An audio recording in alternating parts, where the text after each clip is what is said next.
First blood. Your middle. You think Kanka knew I stole his rum? Double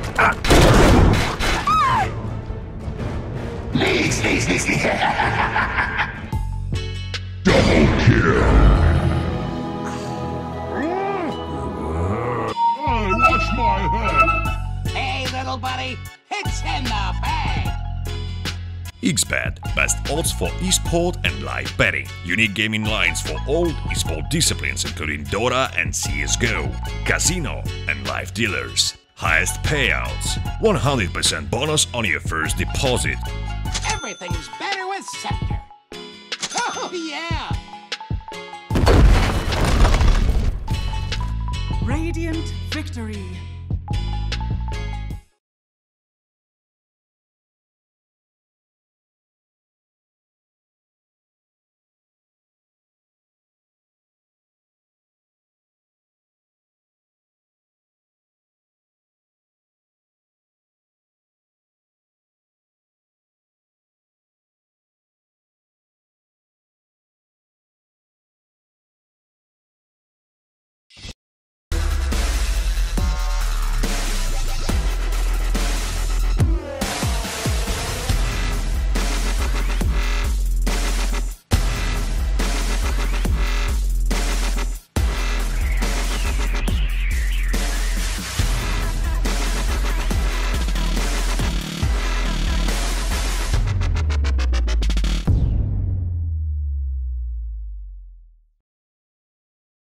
XBet, best odds for esport and live betting. Unique gaming lines for all esport disciplines including Dota and CSGO, casino and live dealers. Highest payouts, 100% bonus on your first deposit.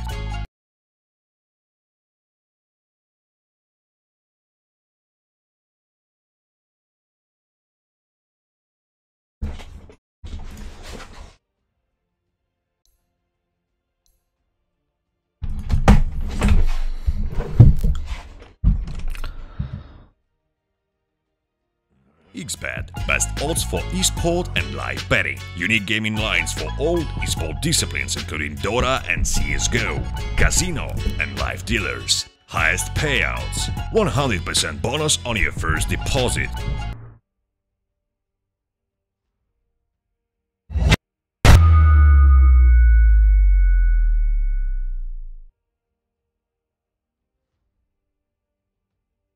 Hello guys and welcome to the Prodota Cup by Smashcast TV. We are here in the first match of the day, and I keep hearing that this might be a bit too loud, so just give me one quick second so I can adjust the settings. Seems like the mic has been changed again by my lovely Windows computer. Yep.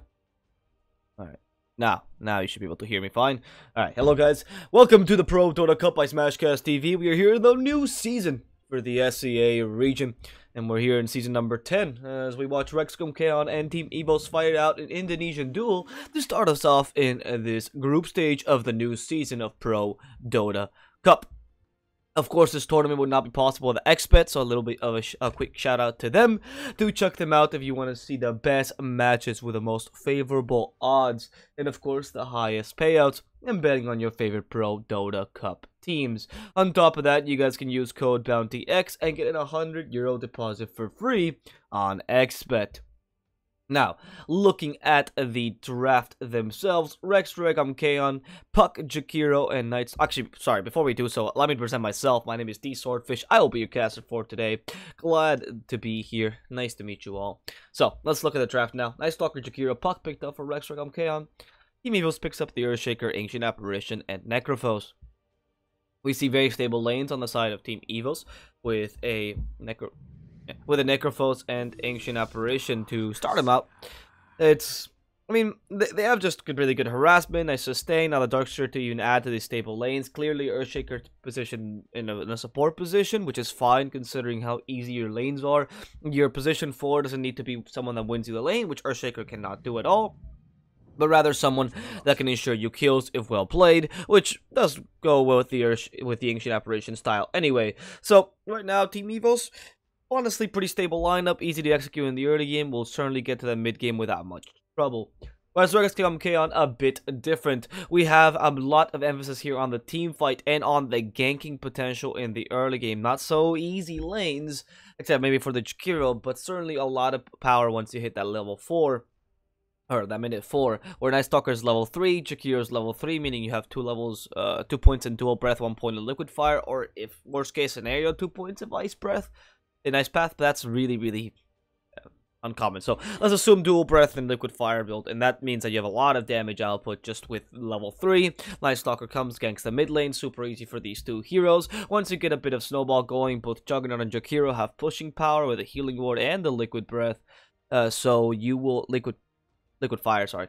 So you will have the ability to take down towers and take advantage of this early game domination you might be able to get. Puck loves playing aggressively, especially against something like a Necrophos, for example, where you can put a bit of pressure if Necrophos does end up going mid. So Puck is able to, take advantage of these kind of early game aggressors to actually kill things out. Necrophos mid sounds like a terrible idea though, in all honesty, because you're up against a Night Stalker, you have no escape mechanism. Do you really want to face him? Probably not. So let's hope that they decide to change themselves here and try to run something different in that mid lane. Next thing, Qeon. Okay, so both teams think that they're missing, each is missing a mid. Puck mid maybe not the best of idea. I mean, I don't think it's really not necessary to put a Quap Puck. As an offlaner, for example, you could start something along the lines of a Legion, which is fine. Against the Ancient Apparition, she's not too weak and does nicely against Storks here. The Bloodseeker would have actually been really nice for Regum Qeon, but they themselves banned it. If you want to run something, in this case, in the mid lane, that gives you... I mean, you already have a lot of teamfight potential, so what would you really need mid lane? Something with a bit of carry-ish potential, like a DK doesn't look bad here, but the Ancient Apparition does crush him to some degree.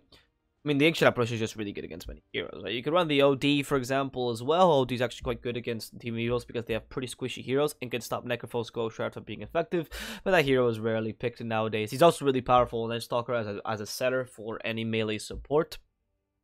I actually would love to see an OD. I think it's a very good pickup here. But the choice is the Ember Spirit. Yeah, he's pretty good against Ancient Apparition due to his Flame Guard. He does not rely on his regen a lot. Actually, it's pretty good now. I see it. The Necrophos cannot really crush him in the mid lane if that happens, because the Flame Guard, again, is pretty good preventing all that burst damage. You're going to have a very reliable way of taking it out once he's level 2. And Team Evos will run the Troll Warlord, most likely in that mid lane to counter the Ember. I think that's a great idea, actually. So Ember is a low armor hero. No surprise. How's this? Is one of Yabiu's best heroes, which I completely forgot. I know Yabiu is not particularly... I still think the OD would have been slightly better here, because the Ember does counter... I mean, I guess it kind of goes with the idea of your team of ganking early and then taking advantage of this, but you really do miss that late game, and he's kind of a weirdly defensive pick for the lineup you're running. He offers a lot of high ground defense, which is wasted. It is kind of just wasted entirely, because that's not how you want to play at all. So I just kind of... You just want to play aggressively and try to take the towers, Night Stalker, Jakiro, and have your high ground defense here might not help you, especially against a Troll Warlord.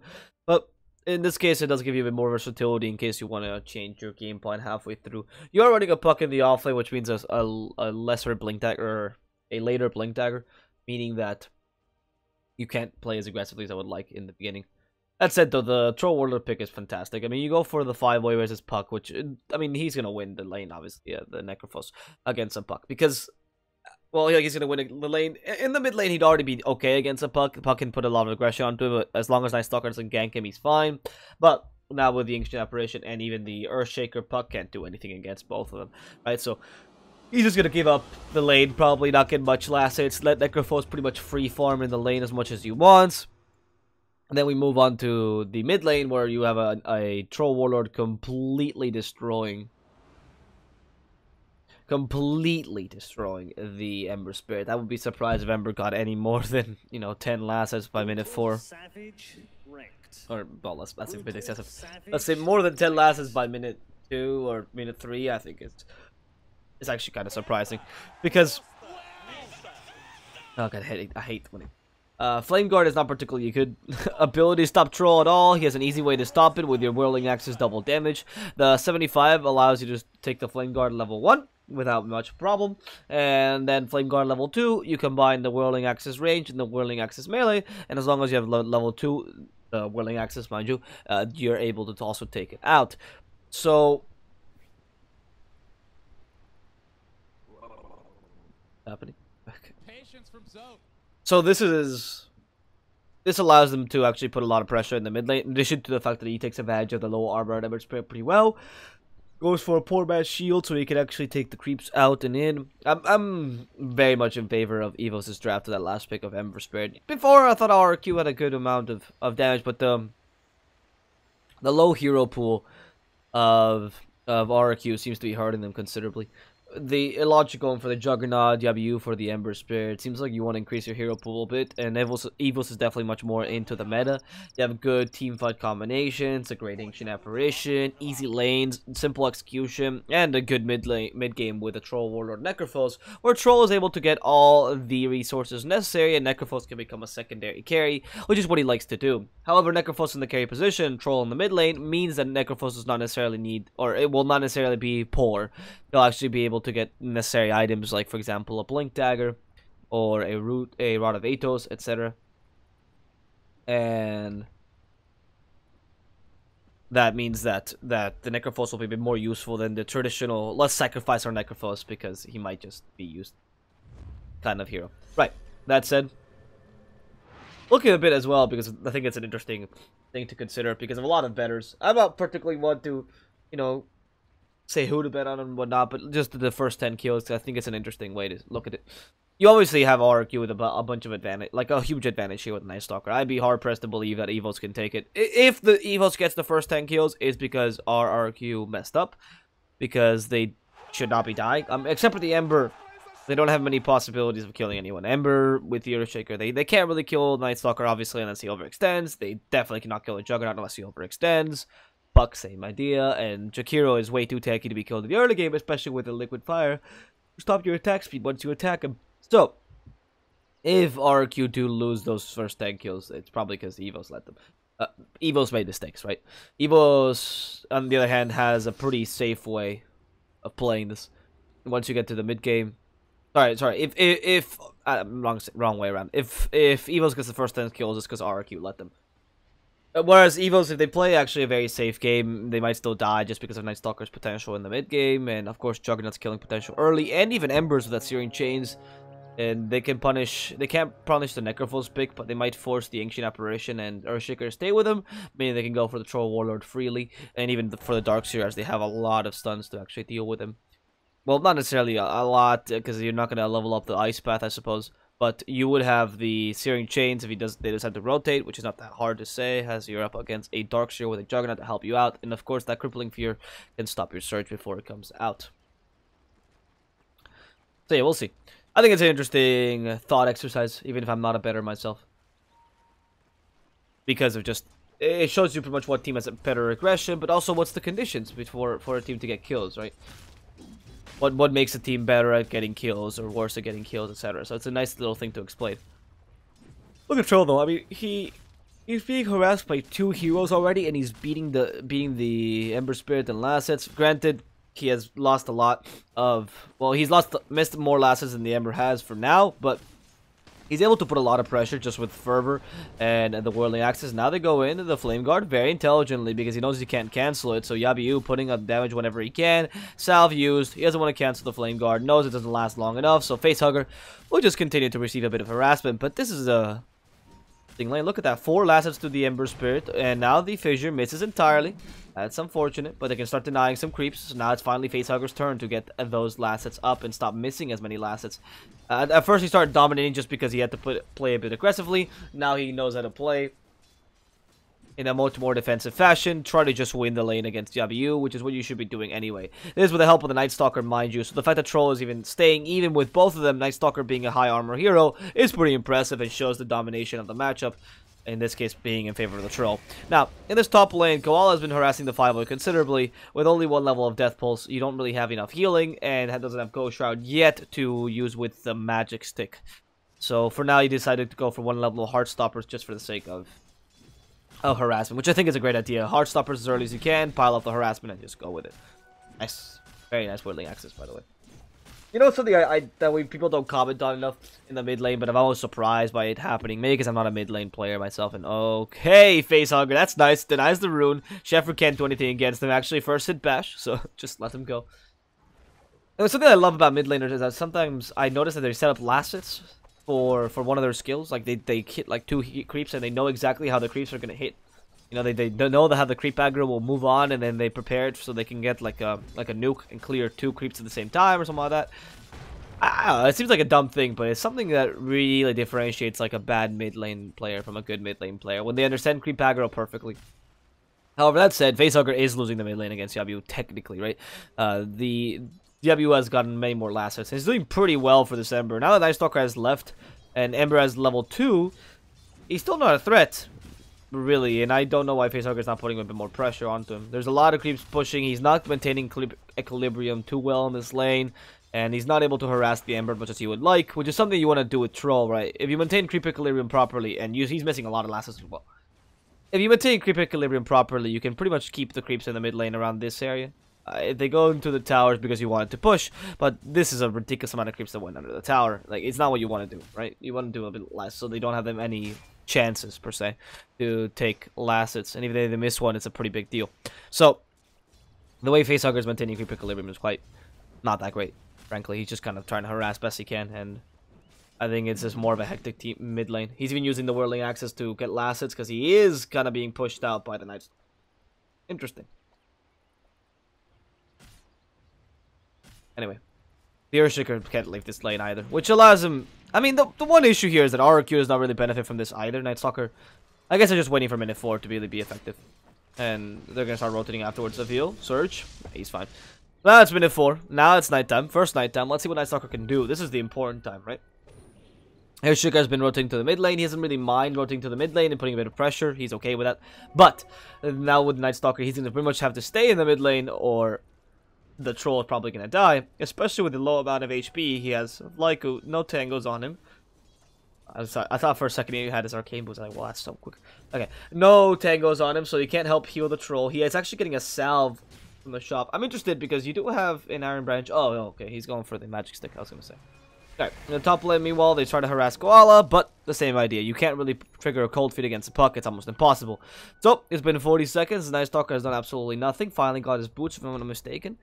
I want to say that's his boots. I don't know if that's, maybe that was his poor man's shield. Regardless, the Nightstalker is now, at least, he's quick with the nighttime. Might find Facehugger or the Courier. Gets the ward up.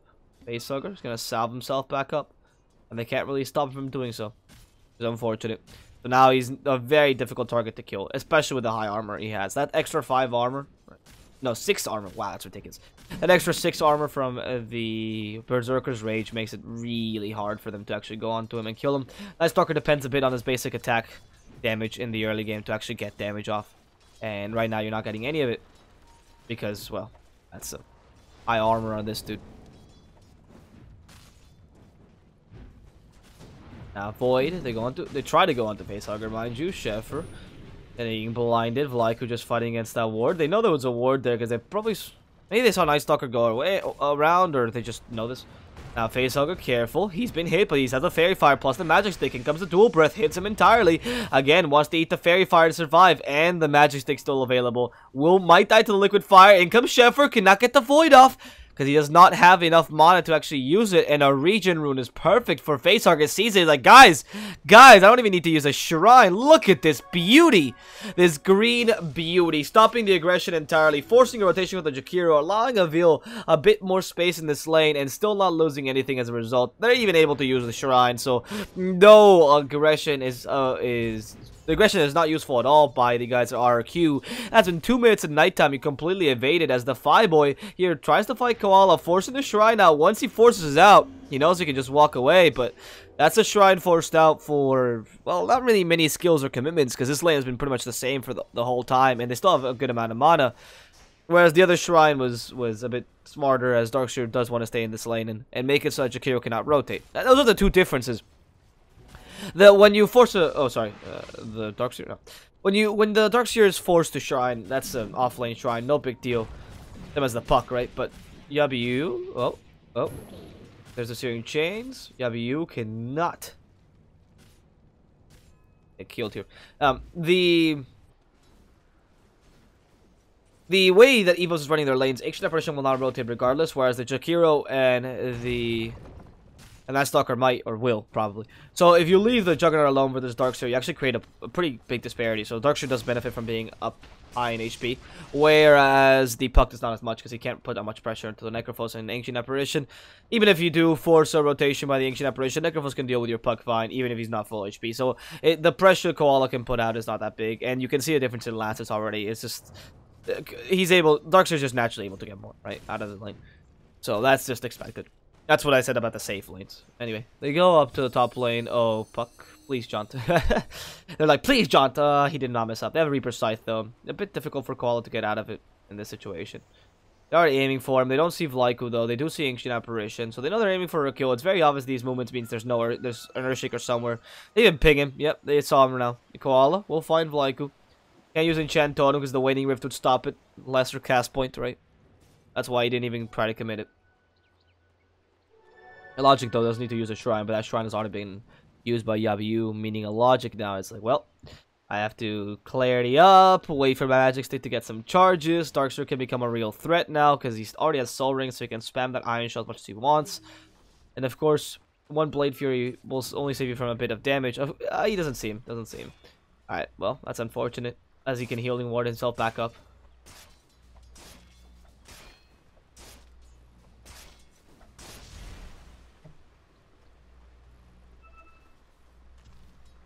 With this Logic with taking those stacks, that's pretty good. With the view, no, that's Logic. They have the same, very similar colors, so for a colorblind person, it's hard. Anyway, in the top lane, they find the Fireboy. This could be an easy kill, and yes, with the rotation of Yabu, they get it finally. He gets Frozen Solid, but the first blood still goes in favor of RRQ as Troll has to try to, or starts to take a tower here in the mid lane. A bit of extra pushing speed with that Fervor, but no battle trance, so it's a bit hard to take that tower regardless. And that rotation worked out really nicely, as Ember actually gets the first blood, or, well, helps Puck get the first blood. And there's only a 3-man rotation, so he actually gets a considerable amount of gold out of that. Now, Tuhoi finds Koala. Or, sorry, Koala finds Tuhoi. He gets Frozen Solid, but Tuhoi will get burnt to a crisp. As the Ancient Apparition is melted down, Avil in the bottom lane actually gets a kill against the Juggernaut, a solo kill, forcing that Blade Fury early, then harassing him too much with the Iron Shell. He could have gone on those creeps, by the way, but he's playing in the safe way. Meanwhile, on the top lane, Yabu, another kill as the Fireboy rotates for no reason, and Vlaiku fights against Yabu. Here's another rotation from the Ancient Apparition. Can they stop this TP? Enchant Totem available? Yep, and the Cold Feet might trigger. Yabu stuck there for too long. The Cold Feet triggers. They can get the kill, and Tuhoi will just look him the wrong way. And Ember Spade will just shatter to the ground.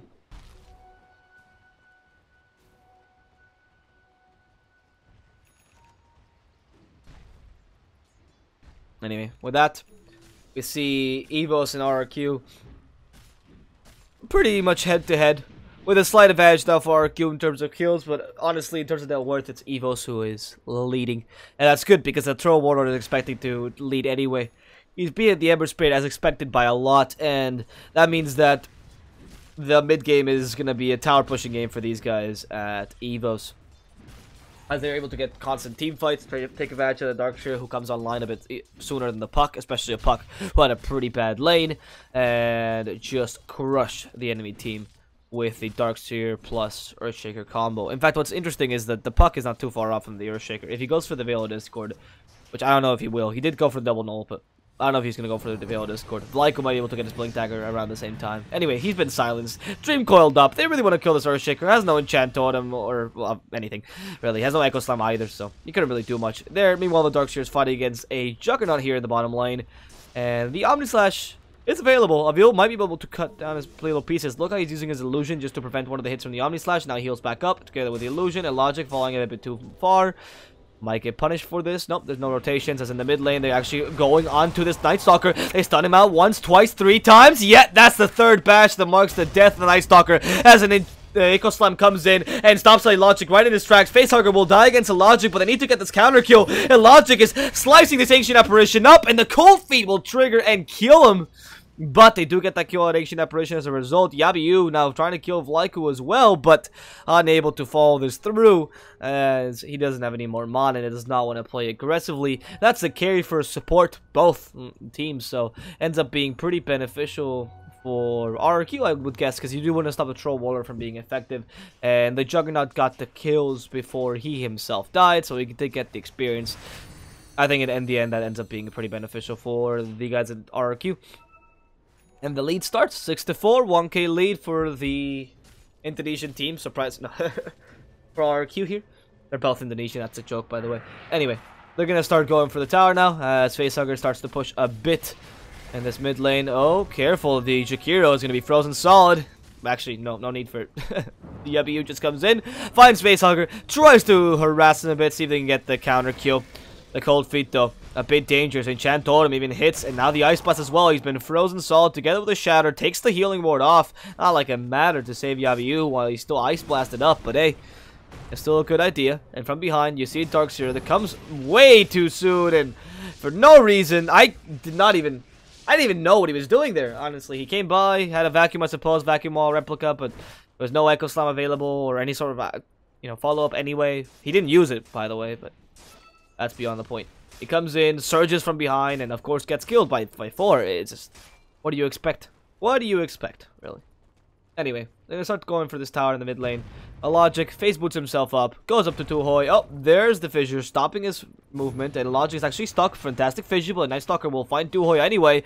Claw, claw, claw, until the Ancient Apparition has been turned from an Ice Cone to Scraped Ice.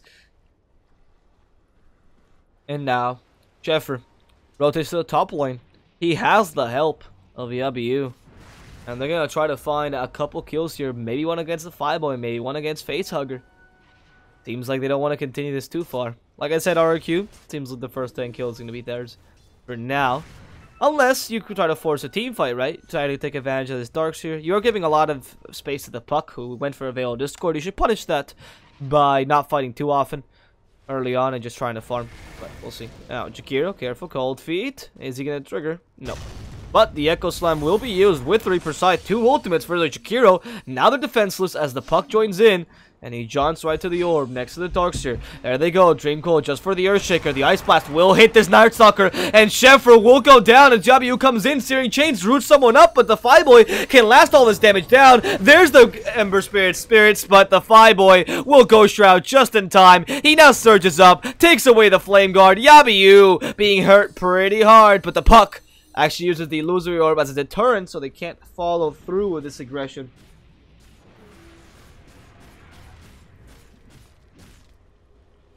So in the end, we see the guys from RRQ losing just a simple Night Stalker, unable to get any counter kills. But of course, a couple of those ultimates committed there. That was a decent team fight though by Evos, finally recovering a bit as the score evens. And Logic uses the Omni Slash. It's level 2 Omni Slash, and wow, that's very unlucky of the Troll Warlord. They can kill a Logic though, maybe. They're not fast enough. Wow, that was really unfortunate. You will go with the Ancient Apparition, you're right next to him, and he receives none of the Omni Slash hits. All 6 of them swallowed up by that Troll Warlord.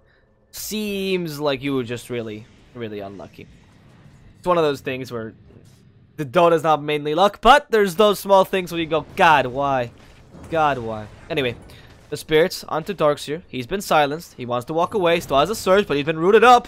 Vacuum to pull him behind the Fissure, and Sheffer will just be able to run away. As Yabiu being harassed by the Earthshaker. He's been stopped. There's the Fireboy. Oh. Yep, they're both going to be okay. As they just TP away. Evos start to keep on farming.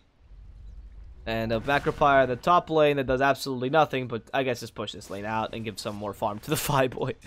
Alright, that sounds good for them. 10 kills now going the way of RRQ after that final kill. So, no surprise there.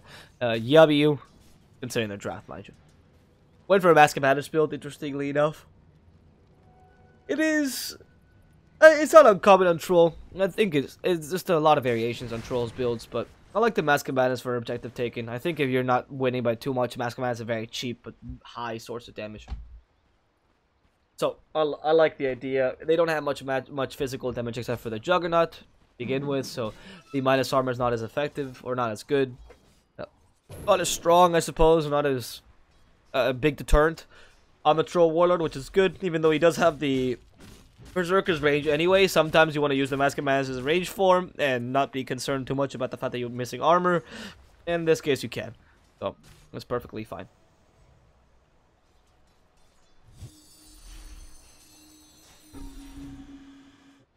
Now, in the top lane, Yabiyu and Usil decide to go for a small rotation. Maybe find the Ancient Apparition, Tuhoi. Not going to be targeted in the end. I mean, I don't know if they see him. Yeah, he's a TP in time. Is the Ice Path available? No. Tuhoi can just TP. In the mid lane, though, Facehugger decide to go for the first tower for Evos. That's good. You know, start small, just a tier 1. That's all you need. And then eventually grow and grow until you become a powerful Trill.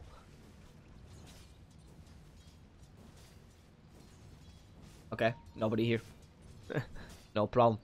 All the rotations go into the top lane. Maybe a logic. The target of aggression. This tower still not being taken. At least it's not in deny range. Oh, Vlaiko takes an arcane rune. Do you really want to fight this, Yabiyu? They still have a lot of damage. Evades the Fissure entirely. Facehugger gets a lucky stun. Now the Echo Slam committed. And this Ember Spirit will lose his life. Wow. What a play there by Facehugger. No, I'm kidding. It was not a play. He was just lucky with a stun. It was a good play by the Ember. I think he got a bit cocky. Never play against a troll and think, well, I might not get stunned. If he hits you 10 times, he's bound to stun you once. It's not that low of a chance, really, with a Troll Warlord. So, trying to play there with the Ember, trying to evade hits and whatnot. You can't evade hits against a bash, right? Just have to pray that you don't get bashed. That's what you do.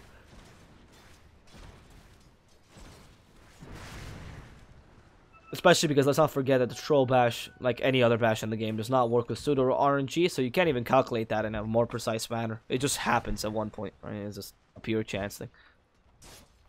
Right, in the bottom lane, Avil trying to stop your Logic's push a bit. I don't know why he just surged himself back up. He has no iron shell. Okay. Surge just like, hey guys, I can run. Look at me, look at me. Anyway, now he sees the Jakiro. No, he does not see the Jakiro, but he knows it might be someone around. He has not scanned them, but he doesn't see anyone else on the map. And while he's doing all this weird stuff, his enemy team, or the rest of his team, is trying to push up the tier 1 in the top lanes. It's going to be a tier 2 for a tier 1 trade, which is hugely beneficial to RRQ. And now RRQ, even smartly enough, they're actually going for a smoke gank. So, the Troll's not even close to this tower, but he's farming jungle, and they might find him. They will find him, actually. They just saw him. He's been pinged out. Dream Coil, even in darkness, to stop some of the evasion from the enemy team. He's been silenced, stunned, and destroyed. As in the mid lane, we see, or sorry, in the top lane, we see a Logic being hit by the Ice Blast, but they can't actually follow through. Sheffer might stop Vlaiko with the Void. TP cancelled. Vlaiko against 4 cannot win. And Evos will be losing too for the price of none as RRQ start getting the domination in this game.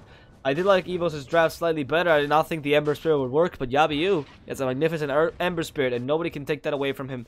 Even if the draft might be a bit worse, the execution is top notch by the Ember Spirit by far.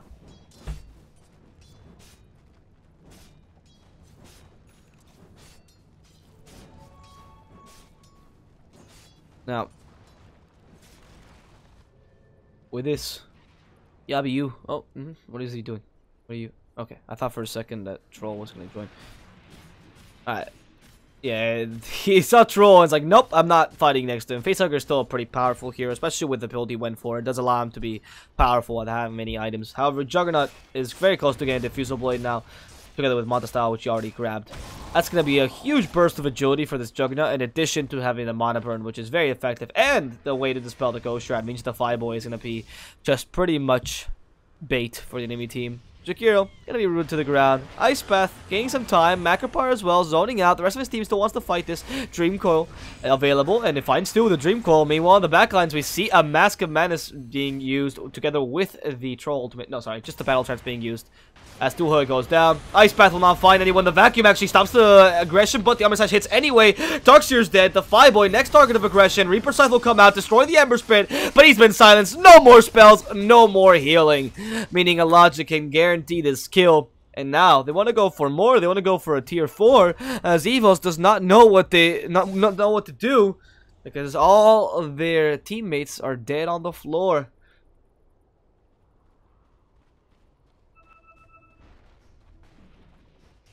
We'll see. RQ.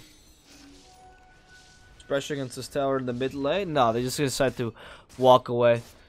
The troll world is still a bit deterrent, and I guess you have the Ancient Apparition, which came back alive really soon. The Earthshaker has this Blink Dagger and an Echo Slab, so you don't want to play too aggressively and get punished for it. After all, you are winning by a decent amount, but not enough to call it quits.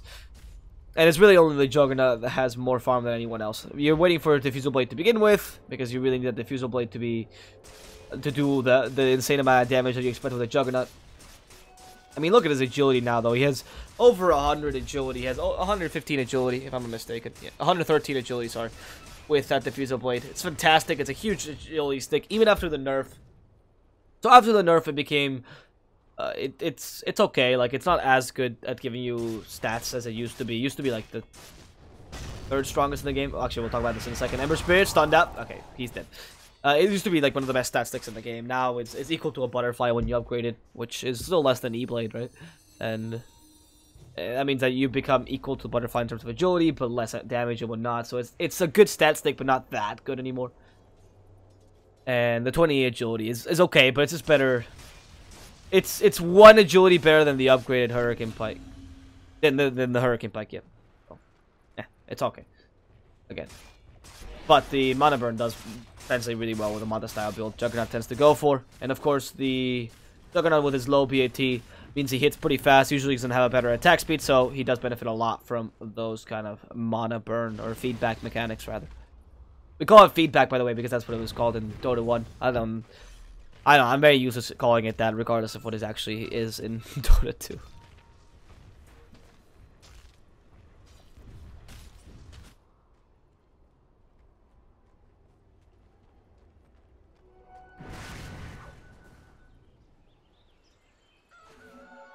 Now Vlaiku, oh, there's the darkness. Dual Breath hits, Ice Path as well. He's been stunned down. Macropire, a lot of damage onto Vlaiku. Ice Path trying to help him out. The Rod of Atos, they actually stop the Night Stalker right to the ground. And he's going to be Reaper Scythed up, but they can't kill him just yet. Can they trigger the Shatter? They might be able to. Sheffer outrunning that Death Pulse, and he still has the urn. That Death Pulse.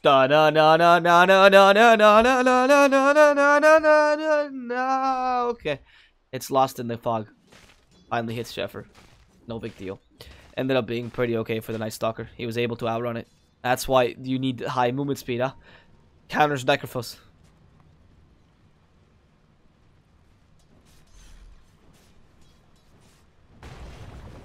Oh, there they go. Destroyed Yabu.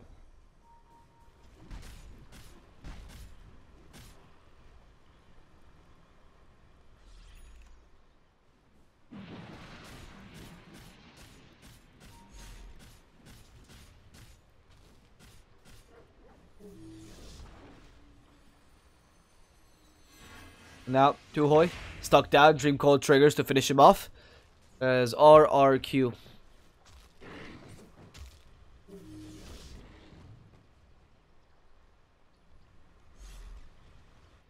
In the mid lane. Meanwhile, Vlaiku. Oh, careful. There's the 2 Diffusal Blades. With a root. Finds him, but the Omni Slash, they can still trigger that Ghost Shroud. Yeah, goodbye, Ghost Shroud. They just slice and dice him, but the Fireboy is still surviving. And how are you supposed to kill him? And Logic is just committing to this, but they can't. Oh, Yabu eventually has to run and get the kill, but first hit bash. Yabu stuck between a rock and a hard place with that BKE from Facehugger being a huge deterrent. He saw the Searing Chains. Will Searing Chains the Throw Water down, and now he's been silenced. A lot of damage. The Ice Blast will hit together with the Echo Slam. A magnificent combination that makes Jakiro go extinct once again. And now Sheffer in the trees, flying himself away. Will he be able to survive with the help of Koala? Maybe not. Actually, Koala with a Veil of Discord decimates the Darkseer. And Duhoy still fighting against Sheffer. Sheffer says, why are you fighting me, little ice cream cone? I can still beat you. Dream Cold from behind. Koala creating so many plays. Will come out and Waiting Rift, maybe the Void. Now the Illusory of Troll is down. The Yule Center takes away the Cold Feet. Now Duhoy fighting versus 2. He's just giving up as RRQ turned this team fight around from a near lost engagement into a fantastic trade. Wow. I mean, they still, I guess, lost overall because they were winning before and they got less gold out of it, but it's still pretty impressive what they did there. That was what a good play by Koala there. Constantly using the puck's escape mechanisms just for actual advantage, you know? Like, most of the time you see just puck kind of being scurrying around and hard to kill, but there he was doing so much damage. These are the kind of puck plays you expect, really. Right? So it was very well played by him. I think in the beginning, tunnel visioning by the Juggernaut ended up in made them lose the team fight by a lot. Losing a logic there was completely unnecessary, but at least the puck kind of recovered in the end. So that's a pretty good outcome, I would say.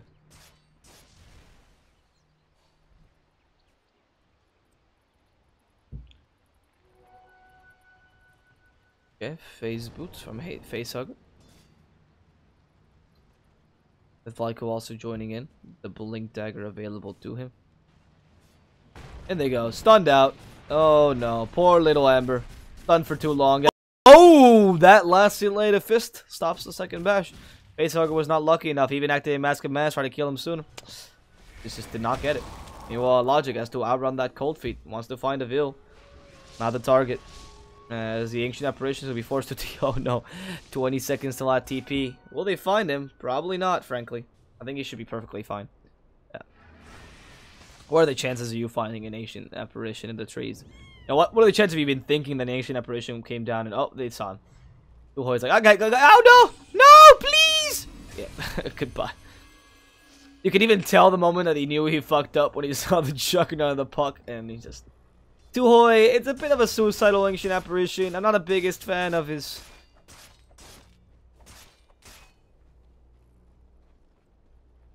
Like, it's not the biggest fan of his playstyle with the Ancient Apparition. A bit too offensive with him, but sometimes it does work out. I think he has a tendency to just kind of sacrifice himself too often at some points of the game. Anyway, Veil does score into Facehugger, meaning they want to continue this aggression. At least they're thinking about it. There is one spirit. Yule Scepter stops the Darks here. Up in the sky, down to the ground. So he's turned into a meat mound. Sorry.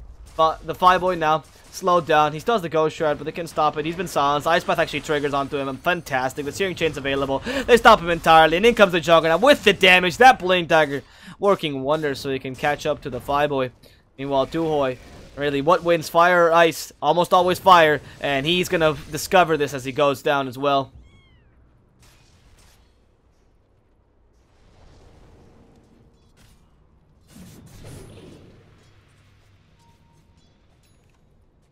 And Facehugger. Oh, nope. He's not going to be targeted again. I mean, they've killed all the supporting cast. I mean, including the Necrophos, so they're going to go for Roshan at least. Yeah, that's a good idea. You don't want to push the tier 3s because it's a bit dangerous against an Earthshaker, I suppose. Push that. Oh, okay. What happened? Alright.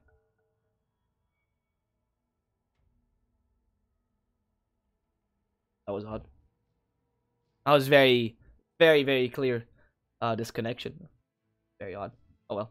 Sorry. We'll be back in a second. I mean, you saw what happened, right, guys? I was not expecting that to happen.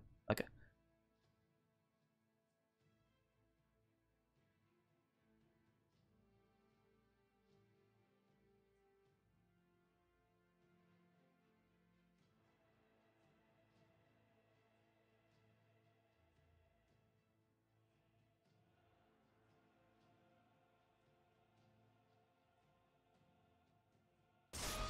Alright.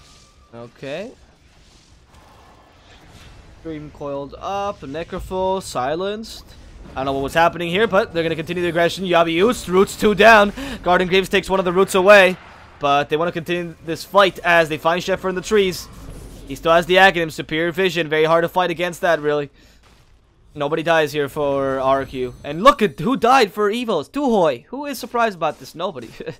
Seriously, your Ancient Apparition. Just hang back, be the artillery, use your Ice Blast. You don't need to commit sacrifice every 2 minutes. There's no need for it, really. At some points, you kind of start wondering, Tuhoi, you are an Ancient Apparition with the lowest armor supports in the game, super low HP, terrible strength and agility gain in general. Actually, decent agility gain for being a support, terrible strength gain. Just Just don't fight. You're made out of paper, right? You don't need to be in the middle of the fight. You have huge range. Why are you even in the middle of the fray? Wants to trigger Cold Feet, I suppose, but... Alright. Well, Cold Feet's been used on one of the illusions now just to clear them. They don't know they want to fight here. They go Dream Coil to 3, and it's a very important 3. They stop the initiation completely. They want to kill the Earthshaker first, and Logic Guard destroys Duhoi, surprisingly. And now Logic stuck in the Reaper Scythe. They're going to get the kill to the Juggernaut. Yabiyu, the next target of aggression. Can he make it out alive? Yes, he will, with that spirit.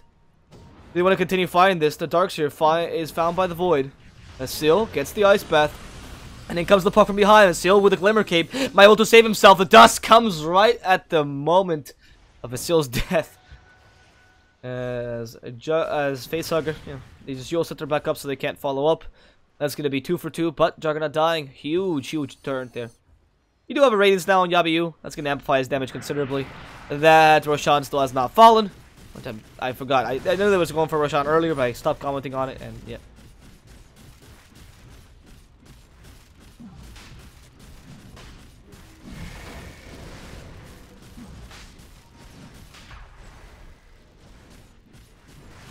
Now, Facehugger will be taking this Roshan up, meaning Aegis for him. They also root down the Night Stalker. Ice Blast finds him. Sheffer. Oh, Vacuum back up, so Cold Feet triggers. Fantastic. And Sheffer will be going down here, while the Ember tries to do a bit of split pushing, as he should be right now. He can't fight them head on too much. He tries to put some pressure in the lanes with Radiance. Should not be too hard. Honestly, the only thing I don't like about Ember build with the Radiance, even though I think it's a pretty useful tool, is that compared to Maelstrom, you push so much slower. The Maelstrom usually pushes faster with the Sleight of Fist. But, oh, do I have the guide on? That's hilarious. This is like a Tortolinas, I think. That's not actually not. It's a very old guide then. Oh, finds Troll Warlord. He's been stunned. Oh. No way. Is he gonna kill the courier? Is he gonna find the courier? Look at that courier. Look at that courier. Don't let it die. Look at the poor boar. Oh, no. How can you have this little... What? Look at your boar. There's an Ember behind it. You saw the direction. You saw the Ember killing your creeps. Where do you think he's going to go to? Oh, God. I mean, he deserves to die because that's the ugliest courier I've ever seen. See, this is why. This is the difference between the two teams. RRQ has this beautiful courier, you know, that looks like an Octarine core. The Bubble Butt courier, you know, looks like an Octarine core, and he's just cute and kind of adorable, flaps his wings stupidly. That other courier is horrendous. Is horrendous looking. It's a very ugly courier.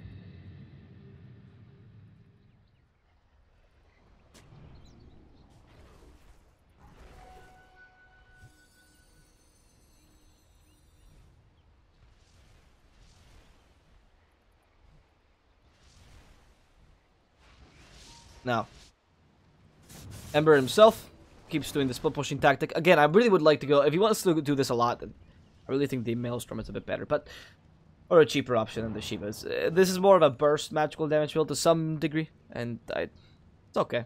I really do like the Shivas a lot, on the Ember in general, because of the armor it gives you, but you're up against Troll Warlord. Is the Shivas really what you want to do up against him? He's going to destroy you anyway. It's all about the bashes, right? Once he gets enough farm, it's just about finding you and bashing you to death. It's not like you can survive that, so... Especially with the Blade Mail, does not seem to transition very well into Shivas. I do just like the Maelstrom to go for a bit of split pushing and add to your damage. But I guess Yabiyu still does not want to play from behind. The Maelstrom is a very much a... I mean, it's a good build, but sometimes it means, like, I'm playing from behind.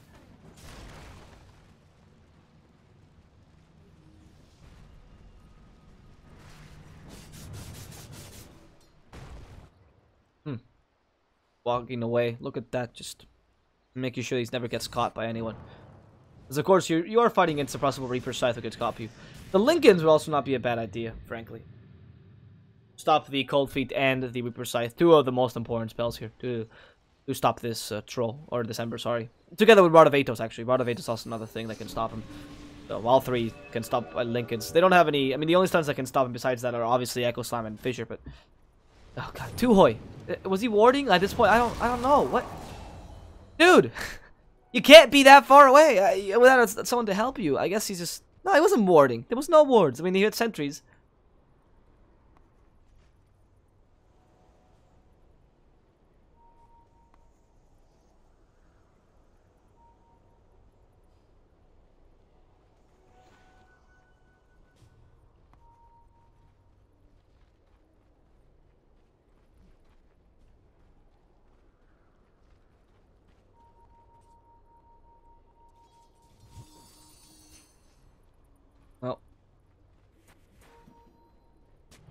with this Dark Curry response, and then we can see it in its full glory of disgusting pig thing. I wouldn't even eat this ham. That's how bad looking it is. If they offered me ham from this pig, and I'm a big fan of ham because I'm Spanish, I would not even eat it.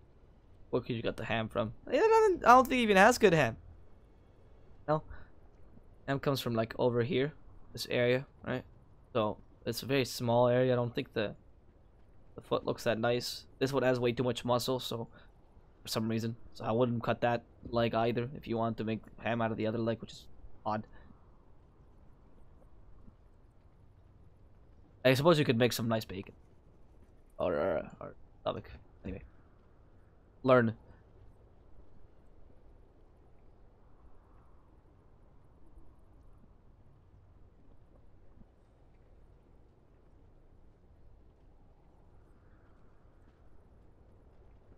Anyway, now you learn some about meeting or cooking. Suppose not really cooking, butchering. Yeah, butchering. In today's stream, we're learning everything. We're learning how to feed. We're learning how to play Amazing Embers, and we're learning how to literally feed your children by cutting down couriers. What an informative stream! 10 out of 10 would watch again. Thank you guys. I'm kidding. Sorry, it's in the pause time. You know, just a bit of jokes. Usually very professional stream. My name's D Swordfish, by the way. Follow me on Twitter. Wink, wink, nudge, nudge.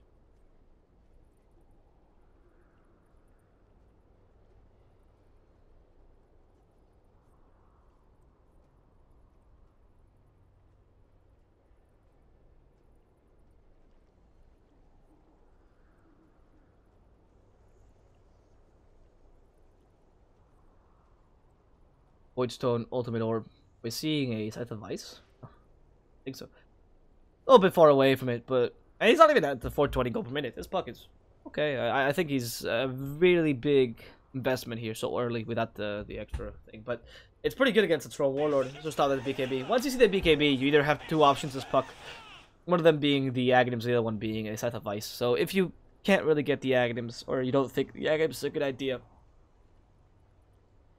it's a fun choice to go for the Scythe of Ice instead.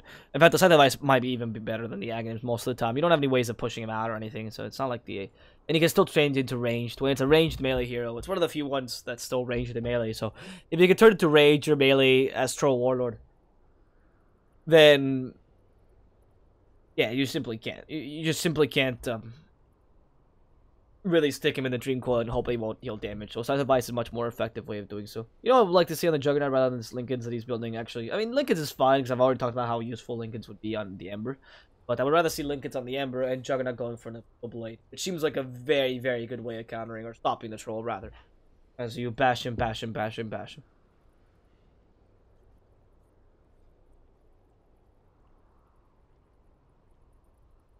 Are you hungry?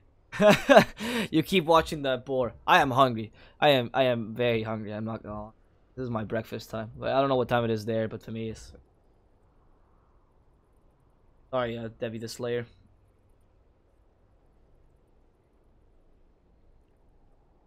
Don't post links because it will automatically ban you, but I understand that you were probably just trying to be helpful or whatever. Anyway. Yeah, I get hungry. I get hungry during my cast, what can I say?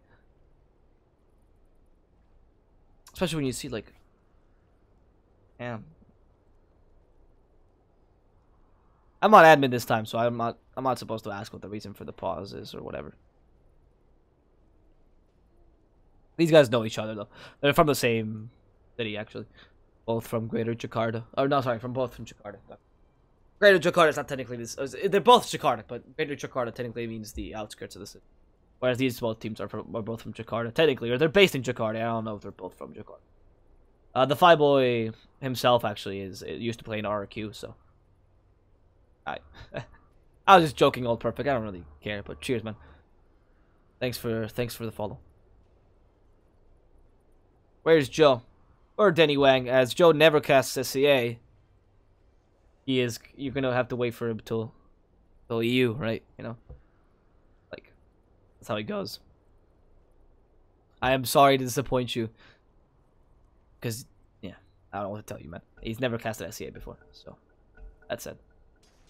Radiance, Yabu.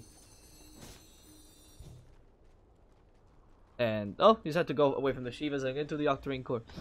Honestly, just Lincolns, man. There's no need for the Octarine either. It's not going to add to your offensive potential too much, really, with the kind of build you went for. It's an odd build that you would go for Radiance, and again, not Maelstrom, but I guess he deals a lot of damage right now with that. Octarine for the extra healing, is that really that useful? That's it. Yeah, too much HP or armor to really sustain that. There's a decent amount of armor with the Blade Mail, but not enough to the point where the Octarine will allow him to heal back up completely, even with a Flame Guard Radiance. You're not Maelstrom either, which is a bit of more of a burst healing. Or a Shiva's, mind you. Shiva's would be really good for Octarine. Again, too hoy. Okay, dude.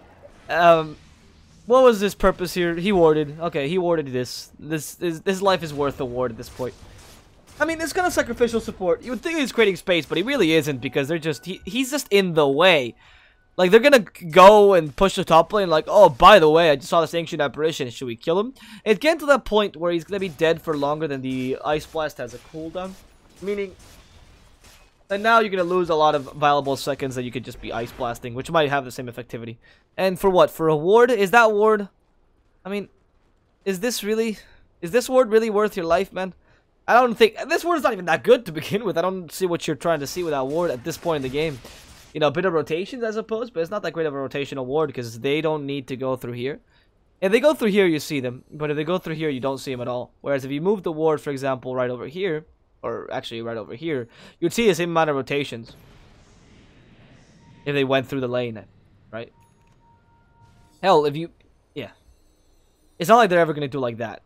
Or they might, but that's again, if you see them, then you lose track of them immediately, and you still have this whole area which is not covered by your reward. I don't know why he did that. I hate Dota when he does that. This whole area. I'm not even going to cast Uhoi's deaths at this point. But there's this whole area that's not covered by your ward whatsoever, and you just know that they rotated somewhere there. So you can scan, I suppose, but you still don't know where the enemy team is, and they have superior vision because Night Stalker. So going against those kind of, like, rotational wards are not good against teams that have superior vision in general, because first of all, they'll see them and just destroy them, and because Night Stalker will just do that at some point. And second of all, there's just no purpose. You can't fight without vision. The vision is very necessary for you, whereas Night Stalker can just take it away. And especially when the darkness comes out, this ward sees absolutely nothing. It sees around this area more or less. So I actually want to see when the darkness comes out. We'll see if we'll activate it soon, so we can actually see how terrible.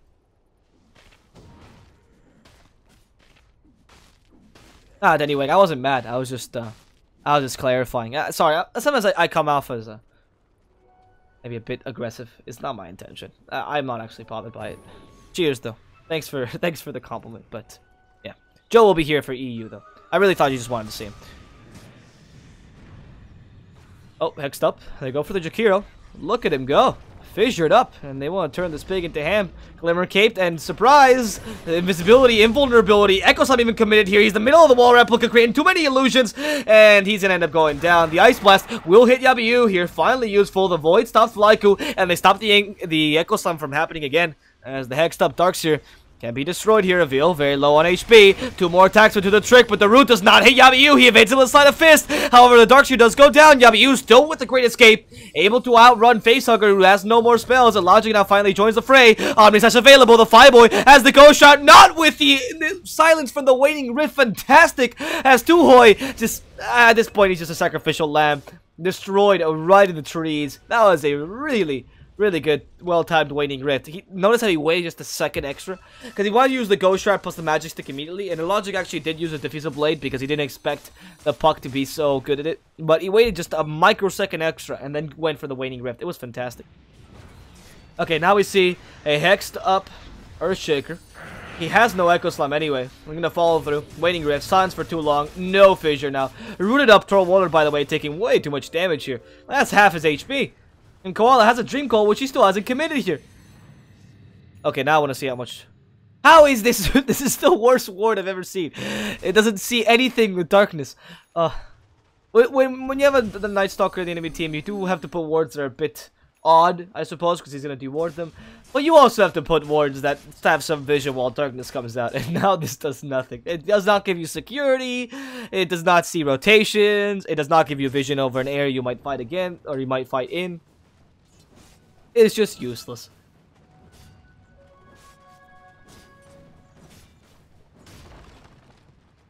I agree that if it's worse if Evos is playing dark and they get team wiped and AA is dying a lot, but a lot of his deaths are him being out of position or not really valuing AA. Creating space is not just about dying and saying, okay, but at least I created some space. You have to understand when it's important to die or when it's important to ward and when it's important not to ward.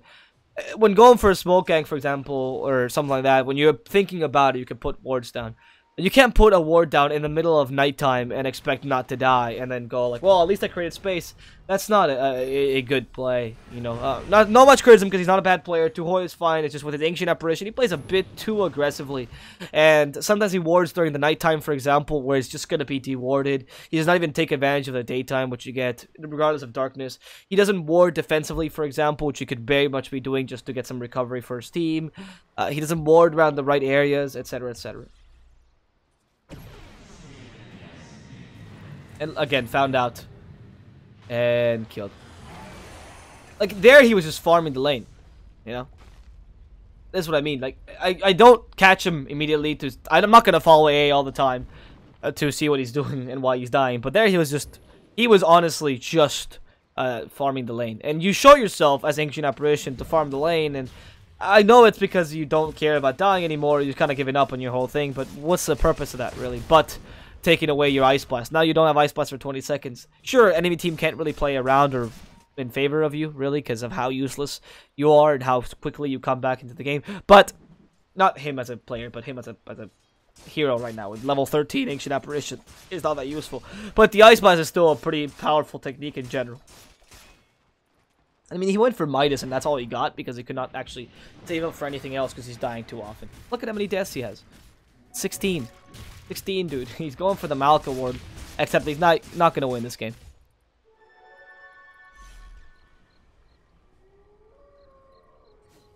Now, did they have a smoke of some sort?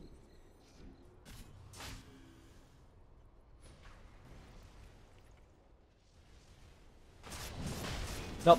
I don't know if they have smokes or not, to be honest, because I can't tell. Valve took it away from me. I can't see. But they're going to be able to take the Roshan down, at the very least. That's good. A logic takes the Aegis of the Immortal.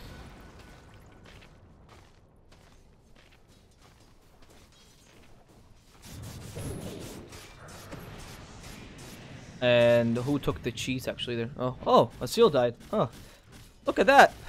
That's pretty good. Cheese was for Ember. Okay. He's going for Shiva's. That makes sense when you're going for the Octarine Core. You need the Shiva Blast to actually heal you up considerably. It's a good amount of heal. Anyway, Logic comes in. Oh, the Hex. They're going to stop the initiation from the Darkseer. That's impressive and really good. As now there's no vacuum to put you into the Echo Slam. They don't have great team fight anymore. And goes Facehugger, tries to stop a Logic, but remember, he still has that Aegis. So if he messes up a bit, he still has that second life to come back in. That Hex has done wonders, by the way. This puck has been playing really well. So close to that level 25 for the extra gold. Oh, the Hex. I want to find the Necrophos. Fuck. Not Jaunt. Oh, he did Jaunt, actually. I'm behind. Has a Dream Coil. No, he does not. And Tuhoi gonna die again. They want to chase him down. Diffusal Blade even committed. Tuhoi might survive. Ice Blast in 4 seconds. Can they stop it? The Echo Slam onto the puck. Reaper Scythe as well. Goodbye, puck. Tuhoi still alive. Ice Blast perfectly timed. Illogic now stuck between a sword and a hard place. As he's gonna be destroyed. Meanwhile, the Ember healing back up best he can with that Flame Guard, but he's stuck for too long. He doesn't even eat the cheese because he knows he's gonna die anyway. And he just wasted 2 buybacks for absolutely nothing. No, sorry, 1 buyback for absolutely nothing. Yes, you forced the buyback on the Darkseer, but it was more than worth it for a team that defended their racks valiantly. And this is what you can still do. They still have the potential to fight this. They could still most definitely win this game, even after the 15k lead that RRQ has. RRQ losing their 2 cores there was crucial. They lost the Aegis as well, and the only thing they keep from that Roshan is the cheese.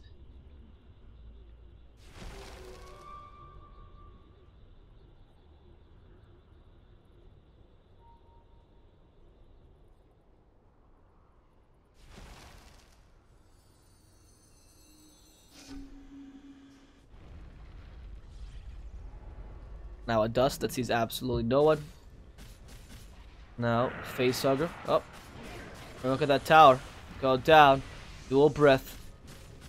And that tower, standing thanks to the glyph. Facehugger though, pretty tanky. They silence him back up. Remember, he still has the BKB. Ice Path misses this time. Sheffer can't find him. Ice Path now comes in. Perfect target with the combination. They actually stop it immediately. What? A Dream Goal stopped the counter initiation from them. Wow, Evos could not follow through with that. I mean, they do take a tower though. So that means shrines are now able to be destroyed by both teams.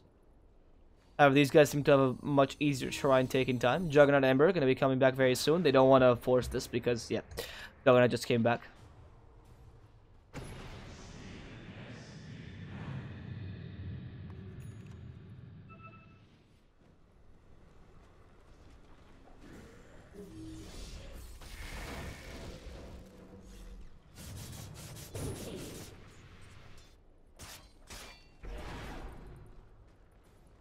Alright, Boots Travel going to be coming soon for the Juggernaut. I think that's a pretty valuable investment, actually. And he's going to start taking a shrine for a bit more gold. You can see the Troll and Juggernaut be kind of even now in terms of net worth. Like 2,000 gold difference is nothing at this point. And Troll actually even going for an MKB. Interesting. Alright. I mean, you don't see a butterfly at all on anyone else on the Juggernaut at all. But you do see the Radiance on the Ember to begin with. And the damage that the MKB adds to you as a Troll Warrior is pretty high, so that's good. He still has the buyback though, which is the most impressive part about this. He doesn't even have his boots, and he's still able to run pretty quickly. That is one of the best parts about Troll. He has a 4.45 movement speed with just Sanjay and Yasha and his natural movement speed from Berserker's Rage. That's great. That is fantastic. Screw boots if you don't need them, yeah. He finds anyone there that... Oh, a logic. This is a perfect target. Oh, the smoke broke. There it is. Echo Slab just to ensure this kill. Goodbye, Juggernaut. They wasted the Reaper's Sight there. I mean, come on. He's had Lincolns for a while. But we see that Lincolns really not have much effectivity on a Juggernaut. He really needed some more damage. I think the Abyssal Blade, again, reiterating that, would have been a better choice.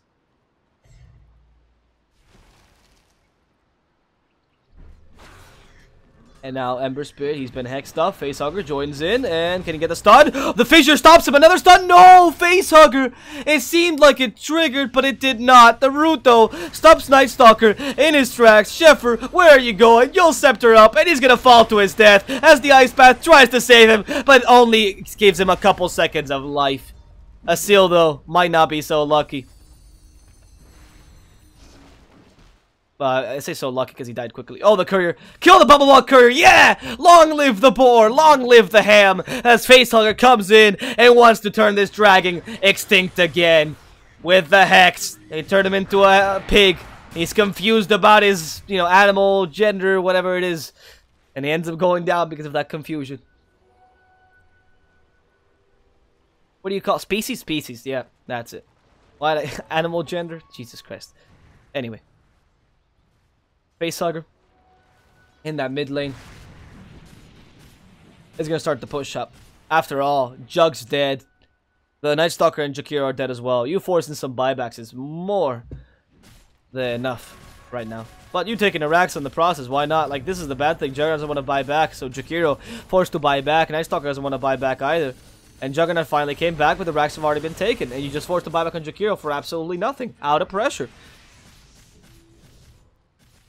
Pretty good. On top of that, that's a free shrine to boot. Seems great. Evos are really coming back. Tuhoi's space creation worked out after all. He actually went for a Solar Crest. Yes. Yes, Tuhoi. Show them who's boss. Why get an Ags when you can just get a Solar Crest? I actually like the Solar Crest a lot for pushing high ground, to be honest.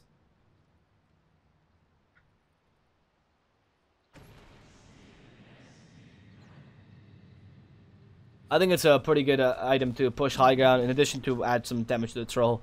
And it's crucial to kill the Juggernaut. One of the worst agility gains for carries in the game, 2.4. Yeah. So he doesn't actually get that much armor.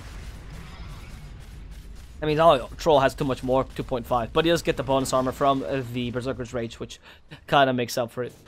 Troll's much more even in stats, actually. 2.5, 2.5, and no mana, but doesn't need any mana, so he's fine about that.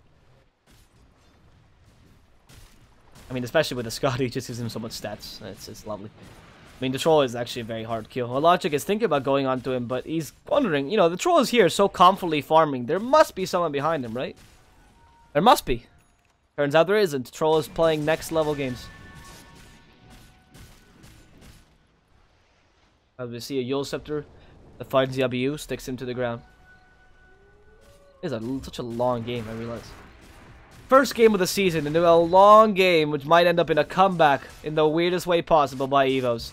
Don't let your Indonesian brethren beat you. You are the best team in Indonesia, Evos. There's still a chance for you to demonstrate it. There's still a chance for you to demonstrate it. Sorry. And now, Facehugger. I mean, he is level 25. He's more than set with that butterfly. And he's not, the buyback won't increase. Sorry, that's what I was thinking in my mind. There's the root of the Reaper Scythe. They actually cancel the Lincolns. That was perfect. Necrophos really well played. Able to destroy logic for so long. They have to force a buyback now. As they go for more, Facehugger sees a puck in the distance and thinks maybe we could kill him, but from the backlines, Duhoy finds two enemies. Here's a Darkseer, he's been silenced, can't continue this aggression. Duhoy might able to walk away alive. No Ice Blast though. Duhoy freezes the Ember and still fights with the Solar Crest. Look at this man go! Nobody can kill this ancient apparition. He's too quick, he's too good. Duhoy will make you into food. And look at Avil fighting against the Night Stalker. Reaper Scythe finds him, and now the Fire Pig cannot stop the ancient apparition. This godlike creature that's able to destroy the entire enemy team without dying. That region is out of this world. And now Evos take a 4-man wipe.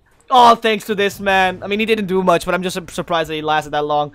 And now a running pig. Darkseer. Ooh, squeal like a little piggy. As he might not be able to get alive, the vacuum clears the trees, but Puck does not jaunt to it. Very clever choice there. Using the phase shift immediately. Can Avil stop this? Yes, he can. And the Scythe of Vice is available to ensure the Puck can't get away. Duhoy joins the fray. Another trick by the Puck, but this time it will not work as the Reaper Scythe finds him anyway. And he's gonna go to the land of the dead for a good 120 seconds. I mean, we're laughing a lot at Duhoy, but I think he's been the standout player this match. Does everyone agree? Duhoy MVP. That ancient apparition who dies 16 times and then comes back at the end like, hey guys, I got a Solar Crest. I am God now.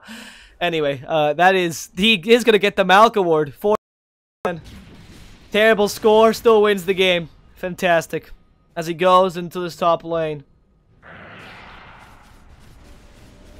And he destroys the tower quickly. They destroy it. Sorry, I don't know why I'm still talking like I'm Duhoy. They destroy the tower quickly. Facehugger, really, really good pushing potential. Puck is forced to buy back. Juggernaut doesn't want to. He's been hexed up though. Forced to die back, and they get it with the Reaper Scythe. The Puck is dead for too long. That means no more Puck for the rest of the match. As the Juggernaut, oh sorry, it's Yabiu, tries to do some creep skipping, but you have no tower pushing, my friend. All you do is magical damage, and that does not hurt the towers. Your fire cannot melt the rock of his beautiful dire towers as the Radiant is taken down by some axe-throwing maniac by the name of Facehugger. The Omnicide starts to jump, but the first hit bash is there, and he's been stunned 2 times in a row. That means the Juggernaut will also go down, forced to buy back immediately. Duhoy creating space, going back to his habit of dying all the time. And in the middle of this, RQ managed to survive just barely.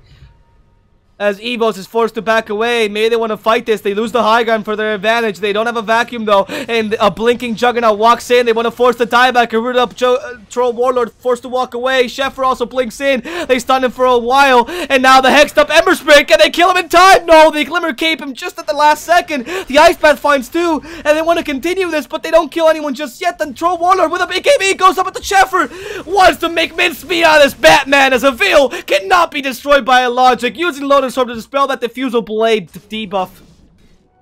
And with that, they live to see another day. Everyone in Evos is happy to keep on fighting. That Morbid Mass should heal up the Troll Warlord enough as he keeps on fighting against his creeps. He does have a good amount of regen anyway. Wow. What a game, guys. What a game. Constant back and forth. And the last stand by RQ has to come now.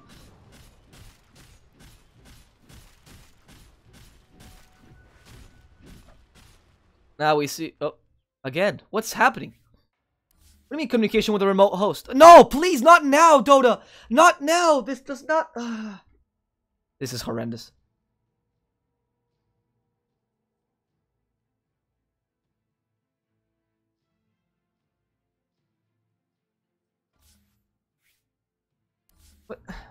The servers are having issues. I do apologize. Let's not miss the end of the game.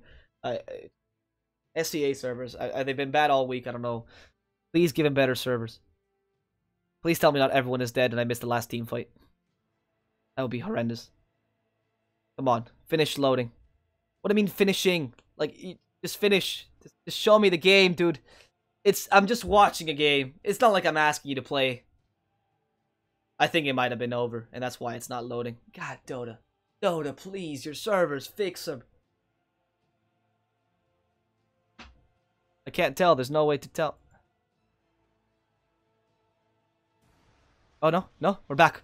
Okay, okay. We did not miss that final team fight. Oh, we missed Tuhoi dying. Okay, that's all that happened. Sorry about that small delay, guys, but we didn't miss anything big here. I mean, Evos had the lead anyway, so yeah, we didn't miss anything big. Oh, they did take the last rack, so we might have missed the team fight here. All right, well, that's unfortunate. They're fighting against Mega Creeps now. No? Yeah, they are. There it is, the Mega Creeps. Look at how cool they look. Oh, they're armored up and they're steroids. There's spikes. Because in Dota, whenever something is cool in Dota, you just add spikes to it. Anyway. Oh, hexed up Earthshaker. Turn him into ham. Oh, first half saves him, Flyku. Fissure stops the Juggernaut. The Vacuum as well. He wants to continue this. He still has a Blink Dagger available. Dream Coil will stop him. The Reaper Scythe. And the Juggernaut has been reaped. With Koala. Now the next target of aggression. He was forced away. They already took the Roshan anyway. Facehugger with the Aegis. The Fissure stops the Ember in his tracks. He's forced to get away with the Spirit.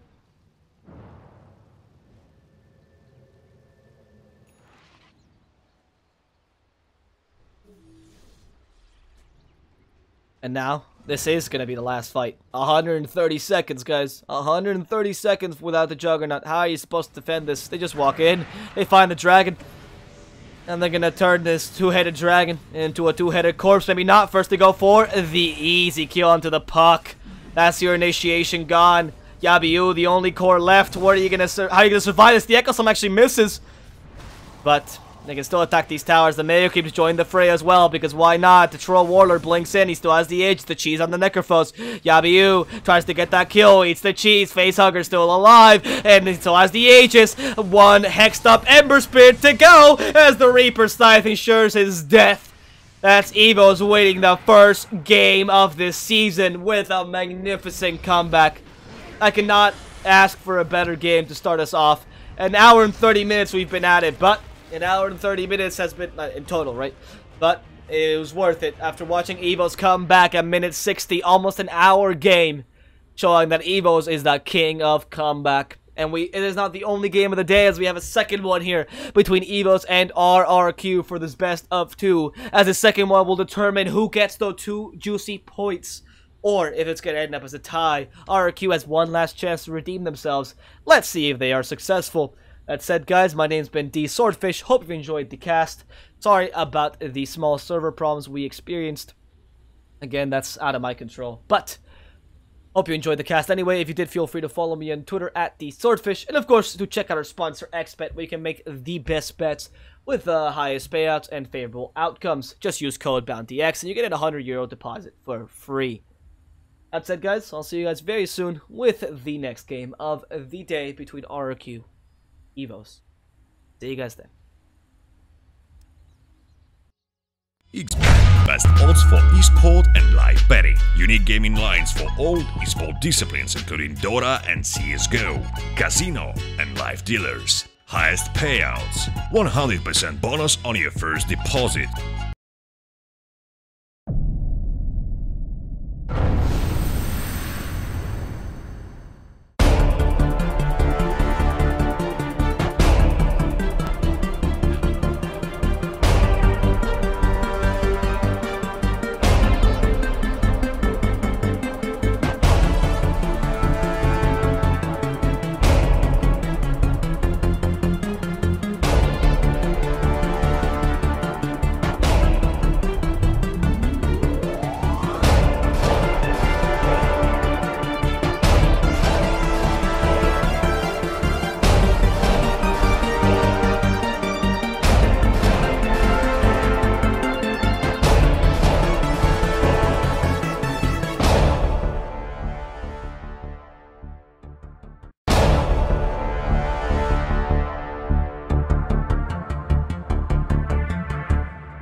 First blood.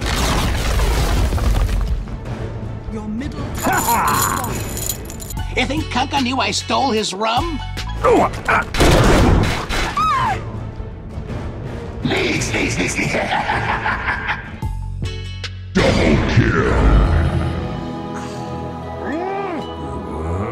Hey, watch my head.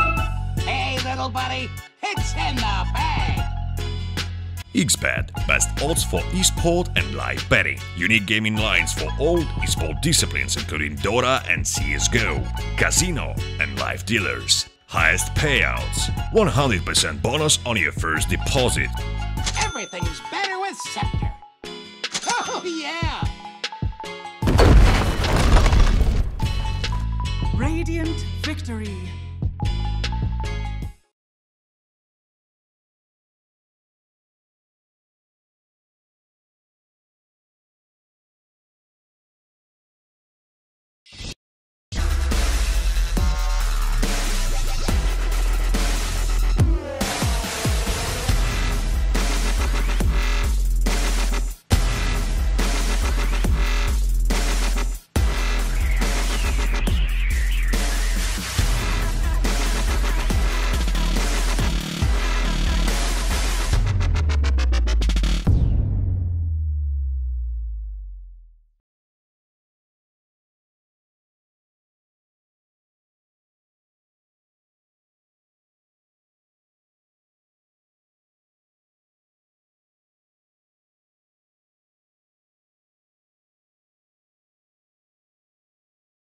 XBet, best odds for esport and live betting. Unique gaming lines for all esport disciplines including Dota and CSGO, casino and live dealers. Highest payouts, 100% bonus on your first deposit.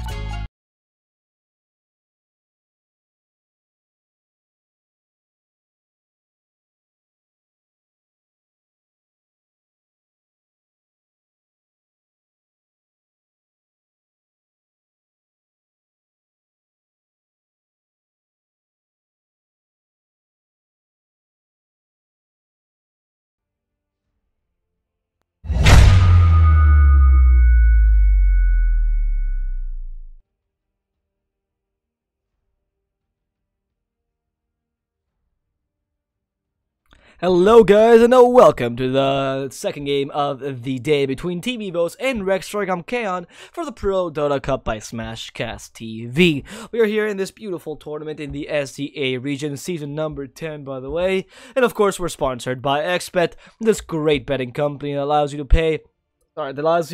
to bet on your favorite Prodota Cup teams with the highest payouts and the best, most favorable odds. If you go to the website and use code BOUNTYX, you will see that you get an €100 deposit for you to bet your unreal monies for actual real monies. It is fantastic.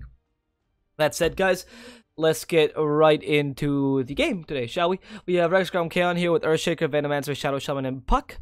All picked up. Team Evos, Ancient Apparition, Necrophos, and Clockwork. But before we begin to analyze the draft, allow me to present myself. My name is The Swordfish. I will be your cast for today. Nice to meet you all. So, Team Evos. Ooh, now the Cyber. That's interesting. So, Regum Qeon, they go again for a very... Was it? Oh, the last time was much more gank oriented. They do have a bit of gank orientation here with the Shadow Shaman Earthshaker, allowing you with a long range stun, short range stun. Pretty classic way to use the Shadow Shaman together with a slow of some sort, in this case in the form of a Venomancer. But the main idea of Regum Qeon is to get a bit of kills in the early game and snowball easily. Not as much pushing power as they did last time, right? So last time their draft was very much oriented around that. The draft was very much oriented around a bit of pushing power in the early game, trying to take advantage of the Juggernaut, for example, and Jakiro. This time, you still have a pushing power in the form of Shadow Shaman and Venomancer, but it's harder to clear, it's more sustained, it's not as fast, so Regum Qeon is, I guess, a safer way of playing. They don't have such strong lanes, they're going to rely a bit more on ganks, but in terms of pushing, it's a bit easier. And Venomancer is still a pretty decent laner. In this case, Team Evos, as they've done like literally all tournament, they're going to pick Ancient Apparition for 2 Hoi, and they can combine it with the Clockwork for a pretty easy combination, actually. The Cogs plus Cold Feet is great at any point in the game, really, so it's pretty effective stun. You really can't pseudo stun, you really can't stop it, and if you push them back with the Cogs, then it's really easy to trigger the Cold Feet as well, unless you're in a specific team fight. So I actually like this combination quite a lot. You get the Vision from Ancient Apparition, the Vision from Clockwork. It needs to be an old combination that actually started with ROTK, abusing this fact with actually maxing Rocket Flare together with an Ice Blast for maximum global damage. And it worked out pretty nicely for them. In this case, they're probably going to be both supports, but you get the idea. The Necrophos and Sniper to combine with them. Again, a lot of vision game here going by Team Evos. No Night Stalker this game, but instead a Sniper, Clockwork, and Ancient Apparition. A lot of ways to, get vision with Ice Vortex, Rocket Flare, and the Assassinate. You can buy a Necrophos for a bit of single target damage, which has been working wonders for them last game. And now maybe a carry, because I'm assuming Necrophos could be in the offlane. I think Necrophos should go in the offlane here. Pick a bit of a carry, because Venomancer is a really strong counter or hero against Necrophos, so you really rather have something along the lines of a Void would have been okay. Ooh, Tidehunter. Okay. I was not expecting that, but I guess it does make sense because you do need a bit of team fight. You don't have much team fight yet, and you do want some sort of front liner, some sort of strong front liner against Regum Qeon. They also don't have a long variety of stuns, rather really long stuns in the Shadow Shaman. And long silences in the form of Puck and whatnot, etc., etc. So Tide is able to dispel most of those with his Kraken Shell. Very effective spell, actually, against what he's running up against. You can even dispel everything but the Venomous Scale and the Poison Nova, really. Poison Sting is also. So, I actually do like what the Tidehunter is doing. With Ravage as well, it allows for easy setup. Together with all your great vision, you're able to Ravage much more safely. And of course, your counter initiation now goes up by 10, which is really good when you're playing a Sniper, and the enemy team is going to definitely try to initiate upon you. As for Regum Qeon, they thought they were missing a carry. The situation, thinking Venomancer's going to go mid. Puck offlane, I want to say, but I actually like to see the Venomancer in the carry position, Puck in the offlane, and now see a mid laner, for example. That counters the Sniper. I guess there's not really any mid laner that counters Sniper. Actually, Puck mid is really good. Puck mid is really good against Sniper. Queen of Pain would also be a good option, sort of good option against a Sniper. Those heroes with high mobility. Spectre. Yeah, so Puck mid. Okay, yeah, that's good. So the Spectre goes in the carry position here. Yep, for sure. And I want to say Puck mid. I don't want to see Venomancer mid, frankly. I want to see Venomancer in the offlane with a Puck in the mid lane, and now Spectre to kind of counter the Sniper. It's one of the Illogic's better heroes as well, so that actually adds to it. He's quite weak against Necrophos unless you go for the Diffusal Blade build. The Radiance build does not deal enough damage to actually counter him, and the Sniper can really push back the Spectre once he gets that Hurricane Pike. Also, the Tide has a good way of dealing with her with the Anchor Smash and the Ravage. Because she's a melee hero naturally, though the Anchor Smash does not stop her Desolate damage, so let's not forget that. I still think it's a pretty good hero, frankly, this game. You already have enough pushing power, you have a lot of ways to actually sustain or keep yourself in the high ground and defend the high ground just because of the Earthshaker, the Plague Wards, the Shadow Shaman Wards in general. Puck. And Spectre's allowed a pretty long game unless someone counters him. And with the Haunt, he's able to get easy kills with something like Apparition or the Sniper without trouble. I do like what Logic is doing, Frank. Actually like. So I still favor Evos lineup slightly because I think it was really good up until now. But Regum Qeon has a pretty solid lineup themselves as well. I'm not a big fan of the Venomancer at the offlane against Necrophos. I think he's going to get crushed completely. You combine it with a Clockwork that has a really high attack damage, and you don't even need the Clockwork in the mid lane if you can just rotate the Ancient Apparition instead. Oh, yeah, it is best of 2, by the way. Anyone was asking him. Best of 2. Best of 2.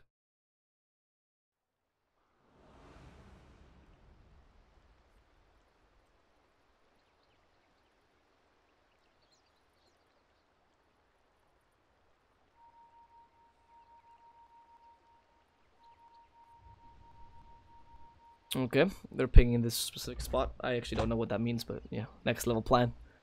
Ping, ping, ping, ping, ping, ping, ping, ping, ping. Look, guys, we're first gonna ward here. All right, we're gonna ward here, and then we're gonna go to the mid lane, and we're gonna rotate like this. You know, next level strats. They won't expect us because it's level 1. Oh, and then we're gonna actually go from both sides, a double pincer attack with the vision here, and now a bit of vision as well here, right, to block their ancients on top of that, or not. There's not the ancients to block a normal camp on top of that, and then from there we're gonna snipe the courier on the way to the shrine as Pac-Man comes in and destroys the game. Next level strats. How do they come up with these plans? I actually don't know. I don't understand. Like, I don't. It's too complex for me, really. These pro players. I mean, I understand why they're pro. I would never be able to come up with these Pac-Man strats. That's next. I've never seen that. That's never happened in the history of Dota when you actually use Pac-Man for it. Fantastic. All right.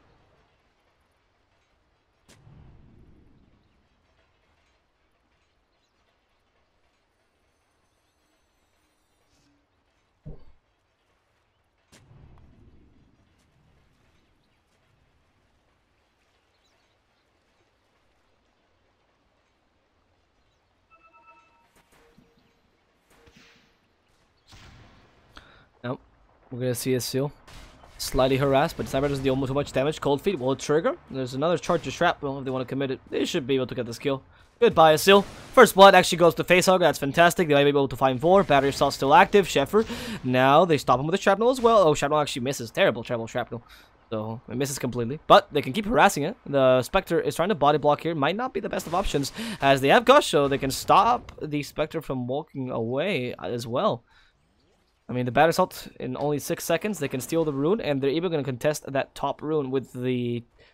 You know what's odd here? They went for the Cold Feet as opposed to the Chilling Touch. They should be able to contest this top rune. The Fireboy should be able to beat the Venomancer. There's only a Venomancer alone, but anyway. They take the bottom rune at the very least, so it's going to be 2 runes definitely going for Evos' way. Now the Venomancer.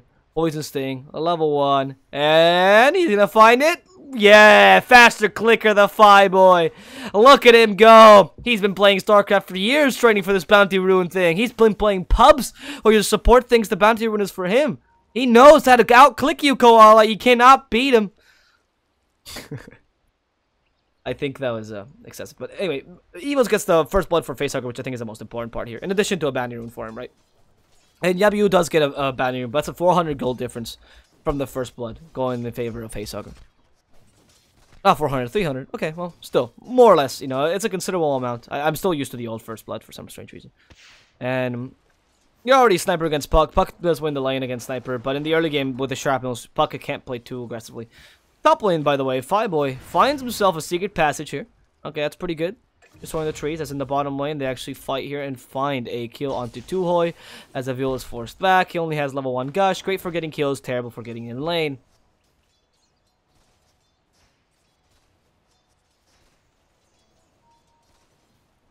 Anyway, the good thing about this is that they're actually forcing a trial in the bottom lane thanks to Ancient Apparition, and these two, the 2 options they went for, which is the Cold Feet Gush, are not particularly good for laning. If they had gone for, really, the anything else for Tidehunter, and the Chilling Touch for the Ancient Apparition would have been a bit stronger. Now Vlaiku, look how he dances, celebrates the victory against the Seal. The creeps are joining in. They wanted to spread the damage of the Battery Assault. He's trying to get it out with the Gush as well. That's 120 damage. I was ready to attack, but sadly, you can't get there in time as the creeps block him. And now the Fireboy in the top lane. Another secret passage, this time created by the Venomancer. Last minute Fairy Fire with the Death Pulse Venomancer. Look how aggressive he's playing. Might able to get this kill with a Poison Sting and Venomous Scale. Just to add the last tick of damage needed to finish him off. As Yabiu here in the mid lane being harassed slightly. The last Shrapnel comes down and the Death from the Sky is able to kill off this Puck. As Tuhoi also gets the kill against Koala using the Ice Vortex plus Cold Feet combination. No Chilling Touch. Oh, I remember, Tuhoi is the guy who hates Chilling Touch. What's the point of it, right? It just adds 150 damage level 1. In an area. To everyone in an area. To your auto attacks. Terrible. Terrible, like, ability. I don't know why you use it. Anyway. Clockwork with Battery Assault is available. So you can chase the Earth Spirit down. In fact, with the Gush, they can play pretty aggressively here. And should be able to find Sheffer. Nope. Nope, because Sheffer takes a very sharp turn. He clearly is a race car driver, gamer sort of thing. Okay, that was a really good turn. Anyway. Sometimes the weird things like the optimization there, literally taking the sharpest turn possible there, actually saved his life. So, because the Gush would have hit him and he would have died. Now, Vlaiku, harassed by a Logic, but there's the Anger Smash. Level 2, by the way. Does not stop the Desolate damage early on. So, you still get hit by the extra 20 pure damage, which is mainly the source of Spectre's damage. But it does stop most of the damage to Shadow Shaman, which is pretty important here. The 50% reduction is considerable, really much. It's like being hit by a Static Link. I think it's a Fate Bolt level 4 or so, but really early, so that's considerable. Gush, and now with the Battery Assault, they want to find the Shadow Shaman, not the easiest to target, Seville. Ooh, there's the Shackles. They find the Clockwork. Vlaiku, though, they don't have any more stuns. They hit him with everything. Magic Stick saves him. Vlaiku comes in with the Battery Assault and kills the Earthshaker. Last second cogs. Vlaiku, unkillable. As a Logic tries to run away and will do so as Tidehunter decides it's enough chasing for today. What a play there, Mr. Clockwork. Saving himself. If this wasn't such an ugly courier, I'd support your team so much more, man. That was fantastic. Now, in this mid lane, they find Yabiu. Ice Vortex for Vision. Yabiu, can he make it out of here alive? Yes, he will. A fantastic fissure stops the aggression from Facehugger. Was even forced into a Fairy Fire because of that great fissure. Made the creeps attack him. I very much liked it what happened there.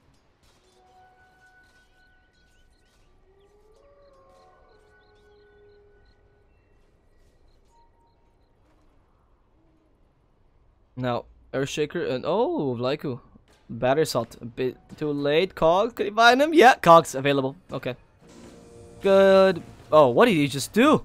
What is Shepard? Where are you going? You can't move anywhere. He's blocking all your exits. He just broke the Cogs for kicks, shits and giggles. As they also killed W here in the mid lane. Duhoi actually getting revenge for last game. Look at him go. Vlaiku is still trying to get that kill.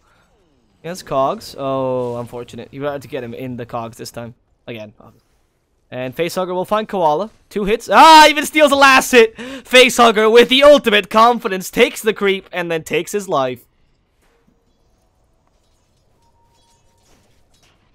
And look at Evos go, man. Evos will get everything in this game. They're actually playing much better than last game in the early game. I guess the Night Stalker is a much easier execution here than Shadow Shaman is in terms of getting kills. So it's showing. It's showing. And obviously, I was expecting more pressure from the supports to the mid lane because the Shadow Shaman is a great ganker against the puck, but this Tidehunter has put so much pressure onto a Logic and Spectre's such a weak later. I did not mind the Spectre pick because of the whole cohesion of the draft, but looking at the lane, Spectre's a really weak laner, so you're forced to leave the Shadow Shaman and the Earthshaker here in this mid lane, and you have a puck versus a sniper lane, which is not beneficial too much to the sniper, or sorry, too much to the puck, because the aggression you can put out, especially with the help of the Ancient Apparition constantly. And in this bottom lane, can they actually find a Logic? Look at him go. Battery Assault. Yep. With that Spectral Dagger going into the trees. A Logic phasing out like the ghost he is. Not killed that entirely. They continue fighting this. Oh, there's the Shackles. The Battery Assault just ended. He still has the Cogs. Will he survive this one? Vlaiku, the unbeatable man. Another beautiful Cogs. Just at the limit of it. And he pushes everyone back to be able to survive yet again. What an immortal clockwork. Shows, you know. Robots never died. I'm sorry I'm getting so excited by this Clockwork. I just find him... I just find those little Cogs plays. As someone who plays Clockwork, it's just... it's on point, you know?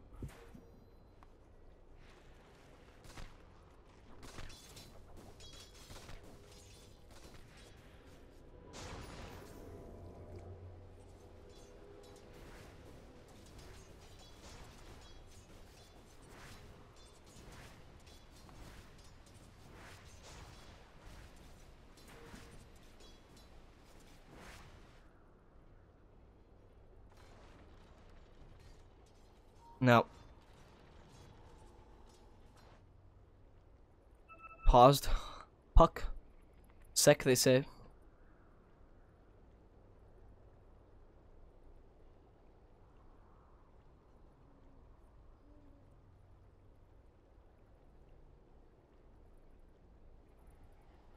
All right. I don't know what you're talking about, but.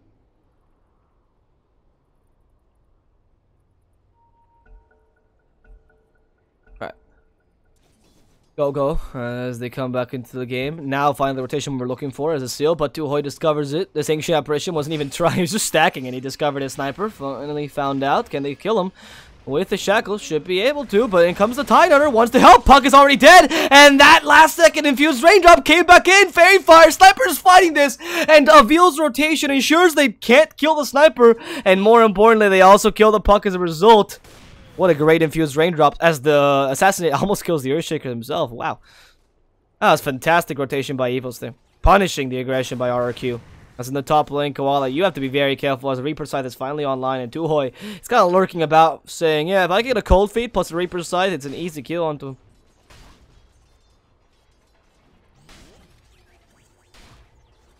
Now, Logic. Nope, just kind of measuring the distances. He thinks, right, could I attack Vlaiku? Maybe not, maybe not. It's a bit dangerous. That Battery Assault could always punish me if I go too close to him. And so I have a Logic that decides to walk away.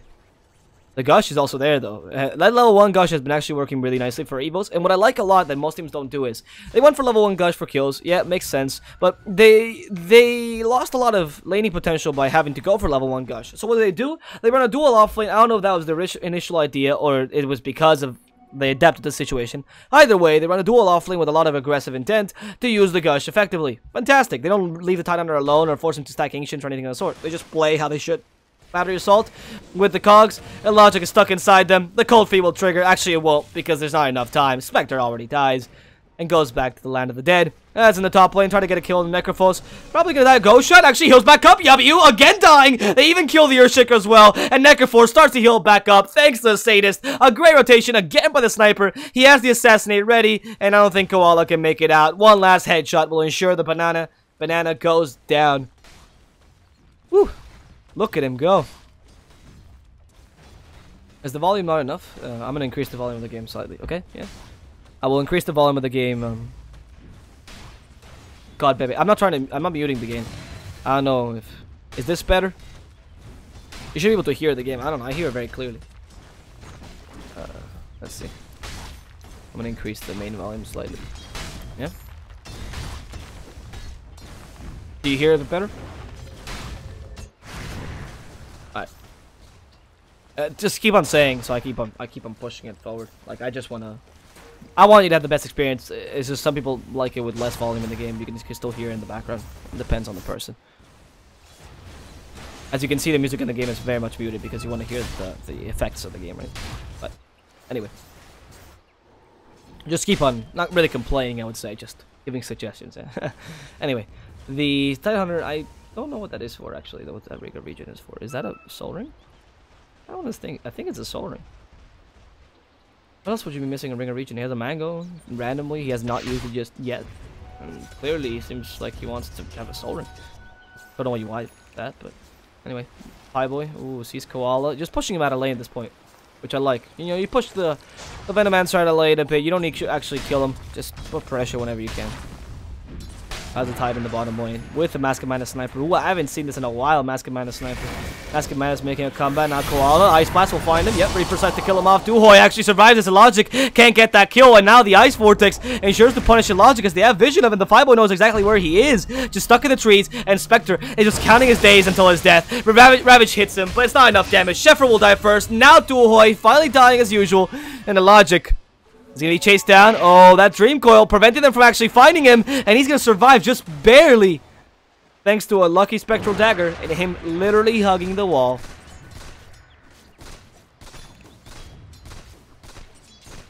Yeah, the game is not muted.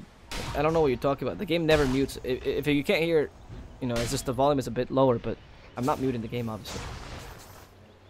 Obviously, I'm not muting the game.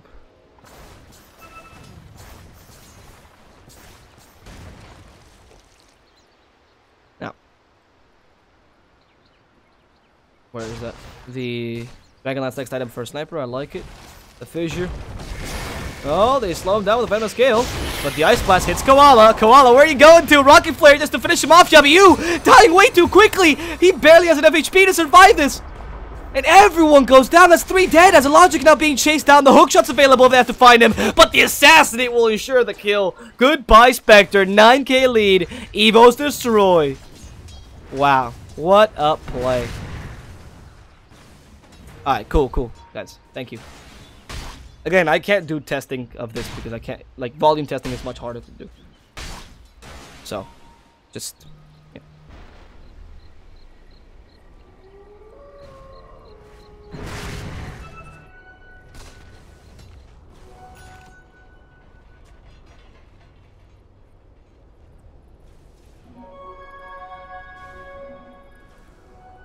With this. Sniper finding Yabu. There's the Gush as well. Yabu will lose his life. Look at that. He couldn't even have time to phase shift. And the Clockwork walks in. He's just way too fast. Shadow Shaman only has brown boots. Why is he so fast? I don't know. He just destroyed him. Destroyed him entirely. The Poison Sting came a bit too late to stop him from destroying the Shadow Shaman. He's only level 4. He can barely survive this damage.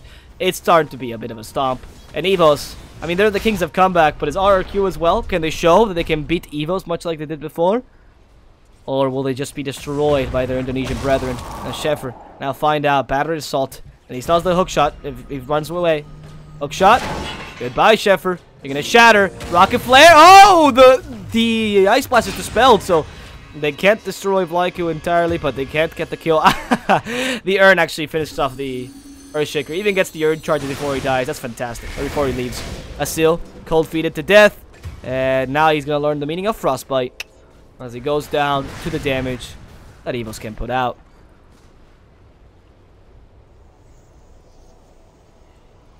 Yeah, okay. Okay, just checking. There's a 2-minute delay, by the way, in case you guys didn't know. I should have mentioned that. There's a 2-minute delay. That's why I'm answering things late. You don't have to answer me immediately afterwards. I understand. I have to answer things late, because obviously you guys see things late because of the delay. Otherwise, you know, wouldn't be a fair tournament.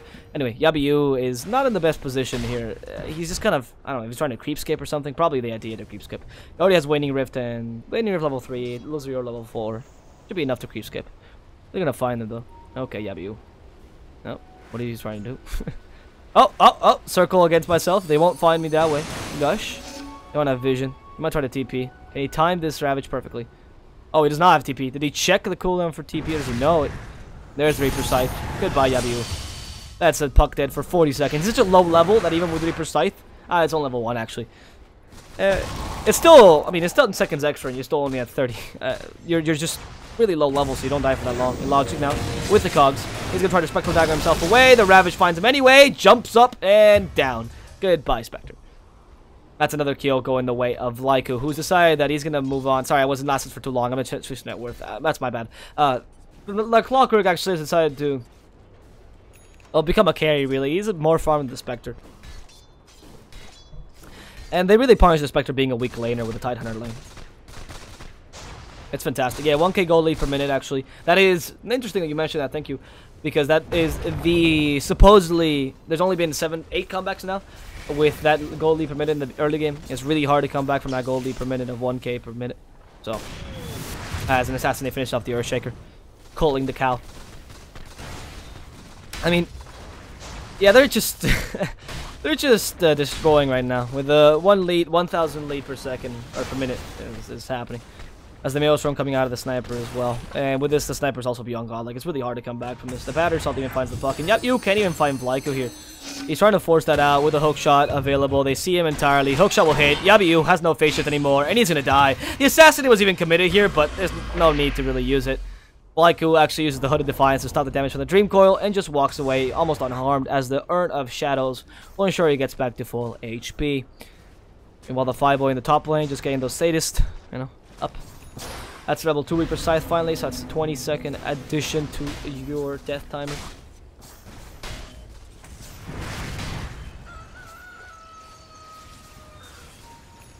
And the Fates Hugger, the Dragonlance can hit from outside tower range. He doesn't want to right now, but he can. And that tower is going to go down quickly. They can't defend this. What is the puck doing? He seems really confident. They root him. Okay, he can still jaunt away. And they kill him though. Ice Blast will hit. It will hit the Shadow Shaman, and the Reaper Scythe will find the puck. Goodbye to both of them. This is why, guys, you don't TP in the middle of 5 enemies. Yeah, that seemed like a bit of a tilt TP. Yep, GG, there's a buyback. Yeah, that's all. It's a bit of a tilt at the end. 17 minutes in, Evos destroy RQ. Destroy RQ. So, congratulations to Evos here. Winning by a 20k lead, game number 2. And that's going to be it for now, guys. The next game, again, game server issues, I hate this. The next game, guys, is going to be in... Let me tell you in a second. It's in 3 hours. The next game is, well, technically 2 hours and 50 minutes, but whatever. We're going to put the stream down, so hope you enjoyed the game and, of course, the cast. Mine has been DSwordfish. If you did enjoy the cast, feel free to follow me on Twitter, and that way you will see when we're online again. If you don't want to, like, actually calculate when's the next game, just on Twitter I will post whenever we're up, so it's the easiest way to really follow the league, because following on Smashcast is not, I don't know how that works. I really do suggest you follow the cast instead. And, of course, this league would not be possible without XBet, so do check those guys out, as they allow this tournament to exist. And if you use the code BOUNTYX, you're able to get an €100 deposit for free, pretty much, as you go into the website and become a new player. So do check those things out, my Twitter, and of course XBet, to ensure this tournament stays alive. And I'll see you guys in 2 hours and 50 minutes for the next game of the day between Team Ultimate and Happy Feet. Bound to be an interesting one. Team Ultimate coming back after some of the players went hiatus. You know, relatively new team. Well, actually, really new team, but new players. Most of them played a bit in some other leagues. And Happy Feet themselves, everyone knows them. One of the top contenders of this tournament. So let's see how this goes. I'm going to come back very soon with that second game. So just wait up for that. We'll put the stream down. Hope you've enjoyed the stream though until now. And we'll see you guys in 2 hours and 50 minutes for the next game of the day.